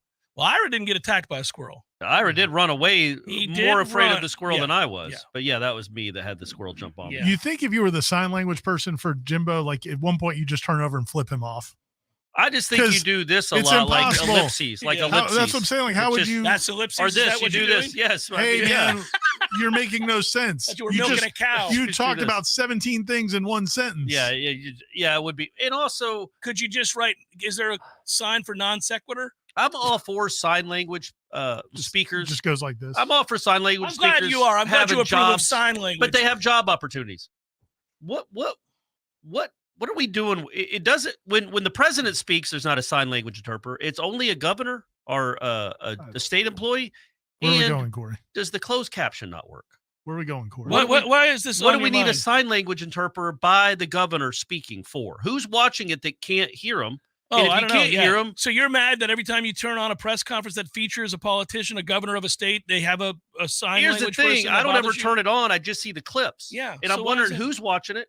And if they are watching it and they are deaf, why can't they use the closed caption on their TV? I don't know, buddy. I'm just saying. God, I think they just do it for the show. That's the way to do it. Get angry at the poor deaf people out there. Unbelievable. What are we doing? I got to take a stand Why on are something. we taking all these accommodations for the deaf people? Yeah. I bet you're really pissed that there are ramps for people in wheelchairs. What do they do? What are we doing? Look at this unnecessary space taken up by this ramp for the guy whose legs doesn't work. Don't put that evil on me. I'm just saying I watch that all the time going, okay, what's this for? And why is it just when the governor speaks? Love Hurricanes. the show. Hurricanes is when I notice it the most, when hurricanes are coming. Love the show. We do a lot of substitutions during games, building for the future, I presume. Yet Tate has not seen a lot of time. Yeah, how much impact will that have going forward? Have a great day. And may the gravitational force be with you. That's funny. Weird. We've gotten 2 questions about that. Yeah, people are really concerned about the there's lack not- of action for Tate. when Look, would guys, Tate I have don't played? think. Well, and Tate's not the future, boys. He might not be, but when would Tate have played? There's not a good spot in these last 3 games that he would. That's have what their played. point is. He's not getting opportunities. Like, because they're. Well, no, I thought that one was. Isn't it Oh. weird that we substitute for the future during the game, but not with Tate? Is what how I heard that question. But yeah, they don't. No teams do that with the quarterback, and especially you can't. Look, man, anybody that watched the 2000 Florida State Georgia Tech game, and I'm dating myself a little bit. I was at the game. I was in attendance for the pick. Because what they decided to do with a really good offense is let's run this Kentucky Derby nonsense. Yeah, he Let throws a Marcus pick six, and Alson. it's in super slow motion. I remember it yelling it in the You have stands. Marcus out. You're getting control of the game. You're going to win going away. Your backup quarterback in the second quarter throws a pick six, gives them life, and then you're in a game in the final. Yeah, ball came out late. A little Seminole Headlines history here. So the first quote-unquote story I broke when I started covering Florida State was when Anquan Bolden told me they were going to do the Kentucky Derby with Ricks McPherson. And I called Corey, and I was like, what's the Kentucky Derby offense? There it is. He told me, and I laughed, and I said, oh, no, first. Yeah. And then we're like, okay, so I wrote that story, put it up on warchant.com, and that's the first time you had me on your show. Was after that? Because I wrote that story, and nobody else had it. It was back then we used to be able to interview players by ourselves. So, and Anquan told me that, so I wrote it. The next day, you had me on the show. Because, you're like, please tell me it's not true. Well, but it was also like the first sign that AD was maybe going to get the job over Ricks. Right. So people were excited about that. Probably me too. Yeah. If I remember the way I thought about things back then. Anquan, I think, was also excited about it. So was everybody. Yeah. Everybody. Yeah. Steve writes, question for Mr. Hour number 2. Is it true that they call Coach Fuller the belt because nobody adjusts like Adam? Oh, that's a good one. That's a nice one. Oh, the belt. I like it. I wish good for him. The last 2 games, they've given up 1 touch. They've given up 7 points in 2 second halves. Good times right now. I mean, it's if they can. No, those weren't great offenses. Clemson's offense. That's all right. Just keep shutting it down over here. Keep shutting it down. Shut down Syracuse this weekend, and we'll celebrate yet again. And we'll call him the belt from here on out if it happens. I just want to point out, I'm not against people speaking sign language. I just don't understand, like, when you have a take like that and you know how you got to vet it with us a little bit. Like, wait till we're in a commercial break and say, guys, does it piss you off as much as it pisses me off that the deaf use sign language? No. You're mischaracterizing it. You have a beautiful mind, Corey. Right. You see things differently, and it's a wonderful thing, but not every single thing has to come out. Yeah, I got it, but I felt like that. I started thinking about it, and that's what happened. I'm not saying that I've never thought that's interesting, but I never cared enough. It bothers you. You hate the deaf. I can hear your voice. That's not true. That's not true. People don't listen to that. And who's paying for this interpreter? Why do we? What? This is a waste of funds. Screw these deaf people is what Corey's saying over and over and over again. Why only when a hurricane is approaching Florida do we speak sign language? Seminole Headlines, 93.3 Real Talk Radio, Warchant TV continues in a moment. Your local news now. 2 people were critically injured and 1 person was seriously injured after a 2-car crash in Calhoun County Saturday. Around 3:20 p.m., a sedan was heading north on State Road 69, north of County Road 69A, and a pickup truck pulling a 32-foot boat on a trailer was behind the sedan. The sedan slowed and tried to make a U-turn, and the pickup truck swerved to avoid hitting the car. The front of the pickup truck hit the car, the truck flipped over, and the boat came off the trailer. The road was shut down for a few hours following the crash. A new urgent care center is set to open this fall on West Tennessee Street to expand access to healthcare services to college students, Frenchtown residents, and the West Tallahassee community. The corner of West Tennessee Street and Martin Luther King Jr. Boulevard will replace a former optometry office. The new center will help to address the increasing patient demand for immediate healthcare services in Leon County. TMH also announced plans to open an urgent care center in Crawfordville by summer 2024. This is Rachel Anay with your Real Talk 93.3 local news update, brought to you by Macklemore Systems, Tallahassee's go-to Mac store. Check them out online at MacklemoreSystems.com. This is meteorologist Paul Trombley with your Real Talk 93.3 weather update. Highs level off around 83 this afternoon under partly cloudy skies, southwesterly winds around 5 miles per hour. Cloudy skies expected tonight, lows level off around 64. Cloudy tomorrow. Chance for scattered showers, high of 75. Chance for scattered thunderstorms Thursday and Friday, 78 Thursday, 84 Friday. This report is brought to you by the Lawn Johns. For all your landscaping and lawn care needs, visit thelawnjohns.com. Right now, 83. Someone who thought texting was a better idea than stopping for a traffic light slams into your rear bumper. Now your back is injured and you've got to be at work and rehab all without a car. I'm Jimmy Fasig at Fasig Brooks. We hear stories like this every day. You shouldn't pay for someone else's mistake. Call us at 850-777-7777 and we'll make sure you come back stronger. There's fun to be had every night at the Corner Pocket. Take home prizes on Trivia Tuesdays and Beer Bingo Thursdays. And kickstart your weekend with Martini Fridays. Plus, happy hour runs every weekday and game day specials every time the Noles take the field. Watch all the best games at the Corner Pocket's Vegas Wall, featuring 560 inches of flat screen TV heaven. Oh, really? The best food, the best drinks, and the best place to watch all the games. Tallahassee loves the Corner Pocket. Life is stressful. Dinner shouldn't be. That motto is why Register Sausage has been doing business in the Florida Panhandle and Lower Alabama for over 75 years. A proud sponsor of Seminole Headlines, Register Sausage always provides the best Southern smoked sausage to over 140 grocery stores and restaurants throughout the Southeast. Headliners have discovered the Register's difference. You can too. To find a store that carries Registers near you or to buy directly, head to registermeats.com. That's registermeats.com. Register Sausage. Yay, sausage! Seminole Headlines returns now. Head to YouTube and search for Warchant TV today to catch the show live or on demand. Now, here's Jeff Cameron, Ira Schofel, and Corey Clark. Gentlemen, a two-parter, if I may, in honor of Ira. Yes. Oh, very specific questions for everybody today. Seems the offensive line isn't all we thought it might be. Curious your thoughts as to why. I'll let you answer that first part. Health, right? Why is that just for Ira, you think? I don't know. No, he's the two-parter thing is. Okay. That makes sense. Yeah.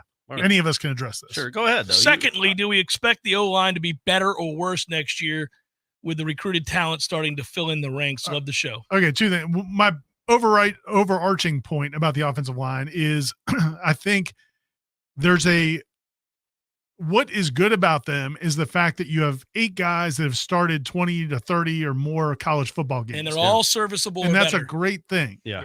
But I don't think any of them are correct surefire NFL offensive linemen. Most of them aren't. So that's where, but people hear experience, older, bigger, and you saw what Alex Atkins did with very little. Yeah. You think it's just going to take this big jump. And it's like, no, man, they're the guys that Michigan and Ohio State and Georgia, and those guys, dudes, it's a little different. Alabama, those are different offensive linemen than Alex Atkins. Well, and to your point, and that speaks to the larger point that you do tend to find your best caliber offensive linemen, 5-star offensive linemen, not in the portal, but in the high school ranks, and you bring them in and groom them that way. So what you have found are some plus players, but not elite players, and you found a number of them that allows you to withstand the attrition that comes with playing that position. So you're going to lose a couple guys in the offensive line. This is as good a situation as you could possibly have based on where the offensive line was. Yeah, 3 years ago, you weren't going to be able to. Yes. Yeah, 2 years ago, because the guys that would be offensive linemen now for you would have guys you've signed 3 years ago or 4 years ago. You wouldn't want freshmen or redshirt freshmen. Right. And you did sign Julian Armella and Jalen Early, who could be really good players. But to be better than that, you had to get some transfer guys. Well, you're not going to get the best of the best in the transfer. No, portal. and so you got about as good as you can get. Yeah, I think that's true. I think that's fair, and I think you have what we would consider to be a fairly serviceable offensive line, slightly above average, but it's not a dominant offensive line. And we could do this with any team in America. And then you add in the injuries. Right. If you go so very few teams are without a blemish on their, if you look at their segment groups, you'd say, oh, well, this team's really good here, here, and here. Dominant here at defensive line. I don't know so much about their linebackers. That I might say that about us. And then you go through this with a bunch of teams. There are exceptions, but very few. And this year there are fewer and fewer of those teams, right? For Florida State, if you said what's the thing that might get them beat, I do think it's the offensive line. I think if they face a dominant defensive line, they're going to have a real hard time. I think they already saw that. Yeah, they did. And I think, most offensive lines, the counter could be most offensive lines would, but there are teams better equipped to handle that than us. Now, Florida State has better, such and such, such and such, such and such than those other teams. I think, if they get into a playoff, they're going to face a defensive line similar to what they saw in Death Valley. Yeah, and they're going to have a very hard time. But they also now have an idea what they can do with that and what they can do that can work with that. Also, at that point, you're in the college football playoff. Well, that helps, but you also, they have a good defensive line. Well, you have elite wide receivers, and you have a very good quarterback, and you have a very good running backs, tight ends. So you can counteract just having a good defensive line. But, I would say, you're not great at safety, you're not great at linebacker. Those don't get you beat nearly as much as not getting dominated on the offensive line. Mark wants to ask you, Corey, when was the last time FSU had 2 1,000-yard receptions and 1,000-yard rushers? Not 2013, right? It was KB and Rashad and that's right. Devontae. Yeah. That's the only time. Oh, no, 95 they did it with Cooper, E.G. Green, and Warwick Dunn. By the way, I don't know if either one of you gentlemen has seen the movie Coda. No. Great movie. Really? Great movie. You know what it's about? Nope. It's a really good movie. About 2,000-yard receivers and No, it's about two deaf parents who have a daughter who is not deaf that gets into the Berklee School of Music in Boston. It's a really, really good movie. You're trying to win back over the deaf. Marley Matlin's in it. By the way, I have seen it. It's great, isn't it? I was just going to let him see where he went because I had a suspicion he hadn't seen it. No, I have. I think he was trying I saw it with to Stephanie. It's a really good movie. My guess was he didn't see it. No, I did see it. It's very good. I'm appalled that you would think that. And they work on a fishing boat. It's a really good movie. Is it wrong to want to see more of Hussey and that physical style of play? No, it's not, Michael. The problem is it's not wrong. It is not at all. You wonder. Akeem Dennett probably isn't going to give up a 70-yard touchdown on a miscommunication. He's going to know where he's going to be. Right. He might not go. He's not going to make the play that Hussey made on the bubble screen. That's not in Akeem Dennett's tool bag. It wouldn't appear. But he's also. You don't know if Hussey's going to just be confused and have miscommunication, and then all of a sudden what should have been a 9-yard pass or a 21-yard pass turns out an 80-yard touchdown. You can't have that. Again, you just can't have it. I do like what Mike said, though. They're not playing guys to play them. Yes, correct. They believe those guys are ready to play at a high level or they wouldn't put them in the game, and they think they can contribute to them winning the game right now. Now, I understand your point, and it's a fair point to make. But I think what Mike is telling you is that they're not putting him out there for 20 whatever plays if they think he's on the cusp of giving up a 70-yarder because of miscommunication. They're not going to do it. So you saw in the Boston College game when he screwed up, one play, you're out, never got back in. Yeah. So I think that they're feeling more comfortable with what he knows because God knows we're all comfortable with his athletic ability. Yeah. And man, I'm telling you, there's more of those guys coming. Yes, that's what I said. You guys know it as well. Yeah. That group, it's a talented young group. That's a very good group, and that group is going to be much better because of it. Yeah. Hate to sound like a grumpy old man, writes Jason, which is always the precursor to sounding like a grumpy you're about old to man. hear some grumpy old man stuff. It's a little bit of like no offense. All due respect. Yeah, it's any number of things, yes. But why were they playing music from the PA system while we were on offense before each play? It's all hand signals, I know. Is it no longer important to just be quiet when your team has the ball? Yeah. That's a 2019 mentality. Come on, man. It's 2023. We got to have music. We got to have the NBA type feel to this game. We don't. I know. We don't. I know. I think we found Corey's burner. Yeah. that question. It was Jason. Well, remember that for the next time. I literally didn't notice it nearly as much as I did the Southern Miss game, so I thought they had dialed it back. Maybe. And people in the stands that I asked, they didn't notice as much either, but they were all staring at the video board. So maybe the music wasn't clicking. Burke wants to know if we're worried that too much Schadenfreude regarding Miami's loss could come back to bite us. No, that's not how Schadenfreude works, guys. I mean, we were always going to have to beat Miami to feel good about the season and feel good about. There's no such thing as some Schadenfreude god out there deciding that we've had too much fun at Miami's expense because of their blunder, and therefore they're going to make Miami beat Florida State in Doak Campbell Stadium. But there could be an element of glee if and when they are taking a knee in your stadium to win the game. Of course there would be. They would have to win the game to do that. Right. Well, that doesn't happen because and even if they do that, they still lost to Georgia Tech because they're idiocy. It doesn't undo it doesn't happened. undo that at all. No. Because if they beat, let's say they go 11-1. They're not. They're not going to go 11-1. And their one loss keeps them from a playoff. Is that craziness? Yeah. They're not going to feel all that much better about beating Florida State because they're still going to lament the idiocy that happened on Saturday night. That never goes away, ever. No. Ever. No. I'm still pissed about Jacksonville State.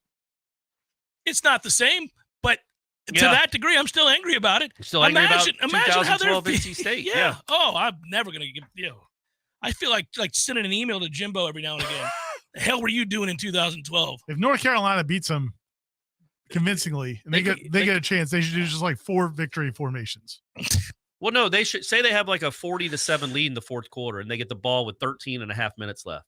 Just start taking knees. Baby. Just start taking knees. Take a knee 3 times and punt. Do the math, like point up there and do the math. Okay, I'm trying to figure out the position. Yeah, you can't do it. Yeah, you can't do it. Start taking knees with 12 You know what I left. like about the last comment from Ira was that he was taking great joy thinking about it before he said it. Yeah. I could see the look on his got a face. smile, Like he was smiling, like, oh, wait till I think about this again. This is great. Because I think Mac would like to do it. Mac's got to hate Miami, right? Probably, I would think. Mac is who weird. doesn't? Mac's weird. Yeah. You think he'll try to put his hand on the neck of Mario Cristobal? That ain't gonna work with Mario. I don't think so. You do that to Manny. Yeah, I don't think You ever do that to Mario? No, I don't think that's going to work. Seminole Headlines 93.3 Real Talk Radio Warchant TV continues in a moment.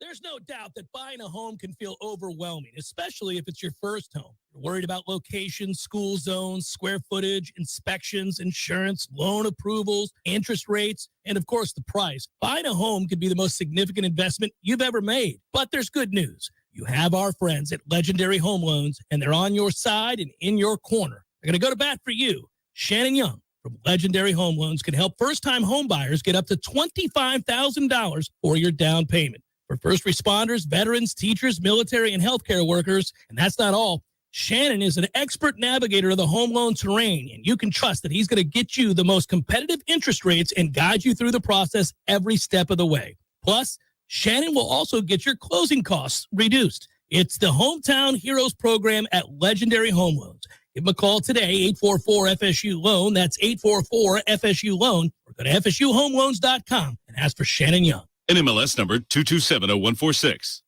This is an urgent alert for all radio listeners. Pinch a Penny Pools and Spas is inviting you to participate in a rare opportunity to put a brand new hot spring spa in your yard and make your hot tub dreams come true. From October 13th through October 23rd, all hot spring spas will be available for 0% interest financing for 60 months. For 10 days only, this is a rare opportunity available only at Pinch a Penny Pools and Spas on Greer Road.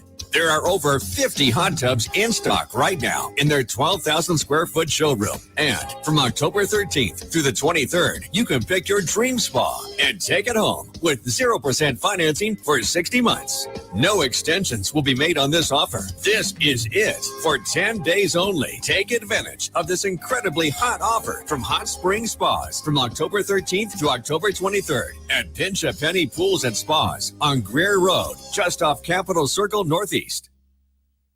Hello, Leon County. Let's get ready to win with Ken. I'm Ken Preston. I want to be your next Leon County property appraiser. I'm driven, committed, experienced, and a dedicated community servant. I'm ready to put my experience as a former property appraiser to work to help make a difference for the people of Leon County. Let's go to work. Vote for me. Ken Preston for Leon County Property Appraiser 2024. Win with Ken. A political advertisement by Ken Preston for Leon County Property Appraiser. Many orthodontists in Tallahassee can straighten a smile, but at Birch Orthodontics, they're dedicated to providing the finest care possible. The experienced and friendly staff is trained in all of the latest techniques. So whether you need standard treatment like braces or Invisalign, or you have a more complicated case requiring extra attention, Birch Orthodontics is here for you. Set up your free consultation today by visiting birchorthodontics.com, BURCH orthodontics.com, or call 850-877-1692. At Birch Orthodontics, they create beautiful smiles that last a lifetime. Seminole Headlines returns now. Head to YouTube and search for Warchant TV today to catch the show live or on demand. Now, here's Jeff Cameron, Ira Schofel, and Corey Clark.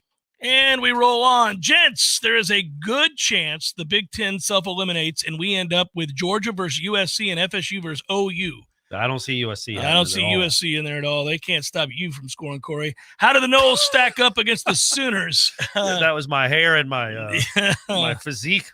FSU 52, Syracuse nothing is what Walter predicts this weekend. I like that. Walter with some bold takes on the playoff and the score. Well, Georgia would beat USC by 100. As far as FSU OU, that's a tough game. Dylan Gabriel's good. We just saw him.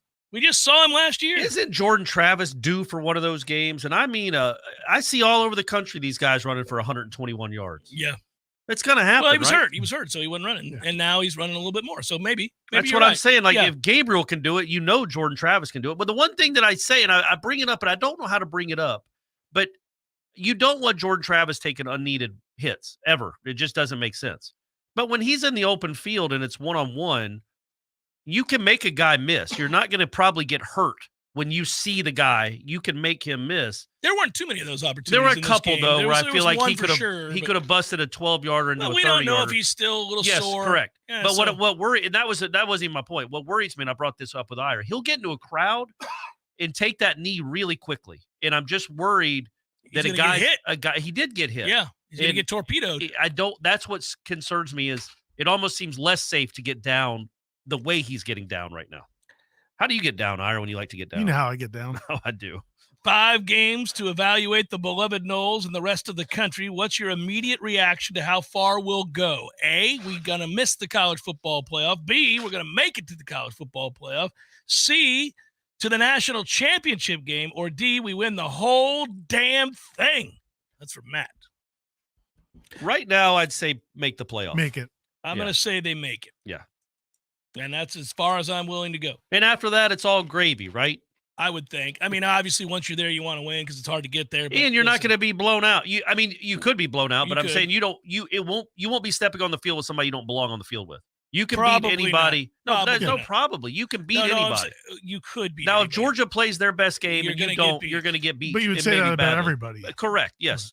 I think if you play your best game or close to your best game, there's nobody in the country that scares you, that you just have no chance of beating. They're all gettable. And I also think, look, man, we can debate. Including you. You're gettable. We can debate whether or not this offense is operating at peak efficiency. It's not. Right. But I don't think we don't need to debate it because it's not. And you agree. Well, I mean, people can have whatever conversation they want. Right. But you can't tell me that if Mike Norvell had 2 or 3 weeks, that he couldn't scheme up with the talent Florida State has on offense. Right. Some plays against Georgia. Yeah, I think he would. Yeah. Some plays. I think they'd lose the line of scrimmage, but yeah, I think. But it would be the best offense Georgia faced by a factor. Well, they'll play 20. LSU, won't they? No, LSU ain't getting to the. SEC they don't play LSU. Game. I wish they'll play did. Alabama. I wish they did. I wanted to see that. Yeah, I'd like to see what that looks like. It'll be by far the best quarterback and the best offense Georgia would have faced. And you would say, I feel like you'd say the same about Michigan. Like I've not been impressed with Ohio State's offense at all. No. So that's the thing you have in your back pocket when you face these teams is like, man, you have not seen anything like them. Well, you have seen Clemson's defense, but you haven't seen much like them. They have not seen you. Like you present a challenge offensively. Well, that's the other reason, though. It might speak to why we want to see it get going. Yeah. Because we know at the end of the day, that's what's going to happen for them to win. They'd have to win a game where those weapons, which are pretty special, and they have an abundance of them. Yeah, I don't think Georgia's defense is in a different world from Clemson's defense. I mean, Clemson's defense is really I good. Agree. Yeah. Right. So you found a way to move the ball and score. The other thing I would say is, and one other thing, and Dino Babers, his press conference yesterday, and again, I'm not the biggest Dino Babers fan. No. But he was asked about Florida State, and they just played Carolina, and they just played Drake May, who had like 500 yards of offense against them. And he was like, it didn't sound like poor mouthing. He was just like, he goes, man, this guy's better than that guy. He said he thinks Jordan Travis is a better quarterback than Drake May. And he kind of went through a lot of the reasons. And I don't think he was just poor mouthing. I think he really believes that. And I think that Jordan is there. The unleashed Jordan is there. And, so I don't think there's going back to that point, I don't think there's anybody that I wouldn't feel like Florida State could beat in a playoff. But if my answer to the question would be making the playoff. Yeah. And it's okay to say that there's nobody that Florida State couldn't beat. It's okay to say that I wouldn't pick them against everybody in the country. I mean, there'd be games where on a neutral field, I wouldn't take them, but not a lot, but there's a few teams that I'm like, this is I think I'd take him against Alabama because I don't believe in that Alabama quarterback. I'm getting a little nervous. He threw for over 320 yards against Texas A&M's defense. Texas A&M's secondary may be garbage. It may be. Because Miami threw for a million yards. It may be, but I'm starting to get a little worried. Like, I feel like Alabama was the team that you could have gotten. Yeah. And Texas did, but I don't know that anybody else is going to. Yeah, LSU will be a good test for them. But yeah, Alabama, they were down at half to A&M. They came back and won. He had a nice second half, but again, you're not 3 years ago, Alabama would have beaten you by 1 million. And same with all these teams. They've gotten to the point now where they belong on the field with these teams. And if they play well, they would give themselves a chance. Like, I think TCU and Georgia could have played 1 million times. That was never going to be. That was never going to be a good game. Florida State and Georgia could play 10 times. You maybe only beat them twice, but you got to play it on the field. You have a chance. Yeah, that's a fair way to look at it. I would pick Georgia in the game, but you're right. They could beat Georgia if they played really well, and Georgia didn't. Yeah, they could. And to your point, Ira, about having a couple of weeks to game plan. Hey, before we also real quick, what's at that point of the season? Conrad Hussey's going to shut Bowers down. Yeah, Bowers might opt out and save himself for he's already won 2. He doesn't need a. Well, we'll have to bring it to Adam's attention before the game is played against Georgia.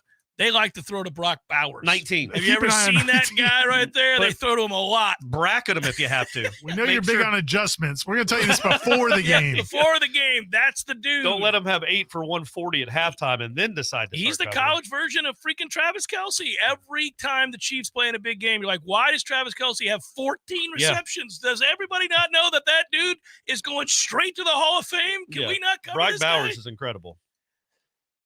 Okay. Final thing, because we got to go in about a minute. I was proud of Mike Norvell for being that angry. He should have been that angry. Yep. And he shouldn't say, I got to be better. No, they have to be better, Mike. Yeah. And he was right to ask for an explanation. And there was 2 of them that he wanted. No, but I would say I agree with this point, though, about complain. Make sure you heard. Don't overdo it to where the players start getting involved. It felt like that's part of why things kind of got off kilter is all I would say. Yeah. So, and I think he realized that. He's mad at himself. He lost his composure. Because he lost his composure and he harped on it a little too long. Because after so I watched him yell at the guy for like 30 or 40 seconds. The whole next play was going on. He was still I didn't yelling realize at the guy. He went after him after the huddle. Like he kept going after him. And that's maybe. He spent a whole timeout, a TV timeout talking to the 2 But guys. I would say, though, at some point, you have to assert in that situation that you're not going to allow them to just be incompetent over and over and over again and not say something about it. Have you ever seen a football coach get ejected?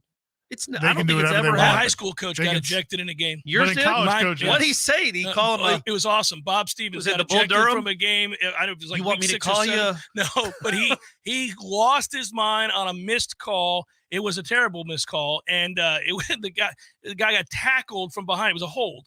And it was obvious to everybody. You could hear the stands and all that. And I heard Bob yelling, and I remember thinking, well, this is different. I mean, he was – But explain to me why a baseball manager cannot argue balls and strikes or they're getting thrown out. Well, but these football and basketball coaches can say whatever the hell they want. Occasionally, at least a basketball coach will get a T. Yeah, right. And sometimes football they'll get ejected occasionally. Nothing. They just football have to coaches, you just do whatever. I've seen football coaches get 15-yard penalties on sportsmen. It happens once every 5 years. Every once in a great while, and it probably only when it gets personal. Yeah. Like if you're arguing about a missed call, you might be able to say you effing missed that call. That's effing terrible. The second you say you are or I know where your mom lives. Yeah.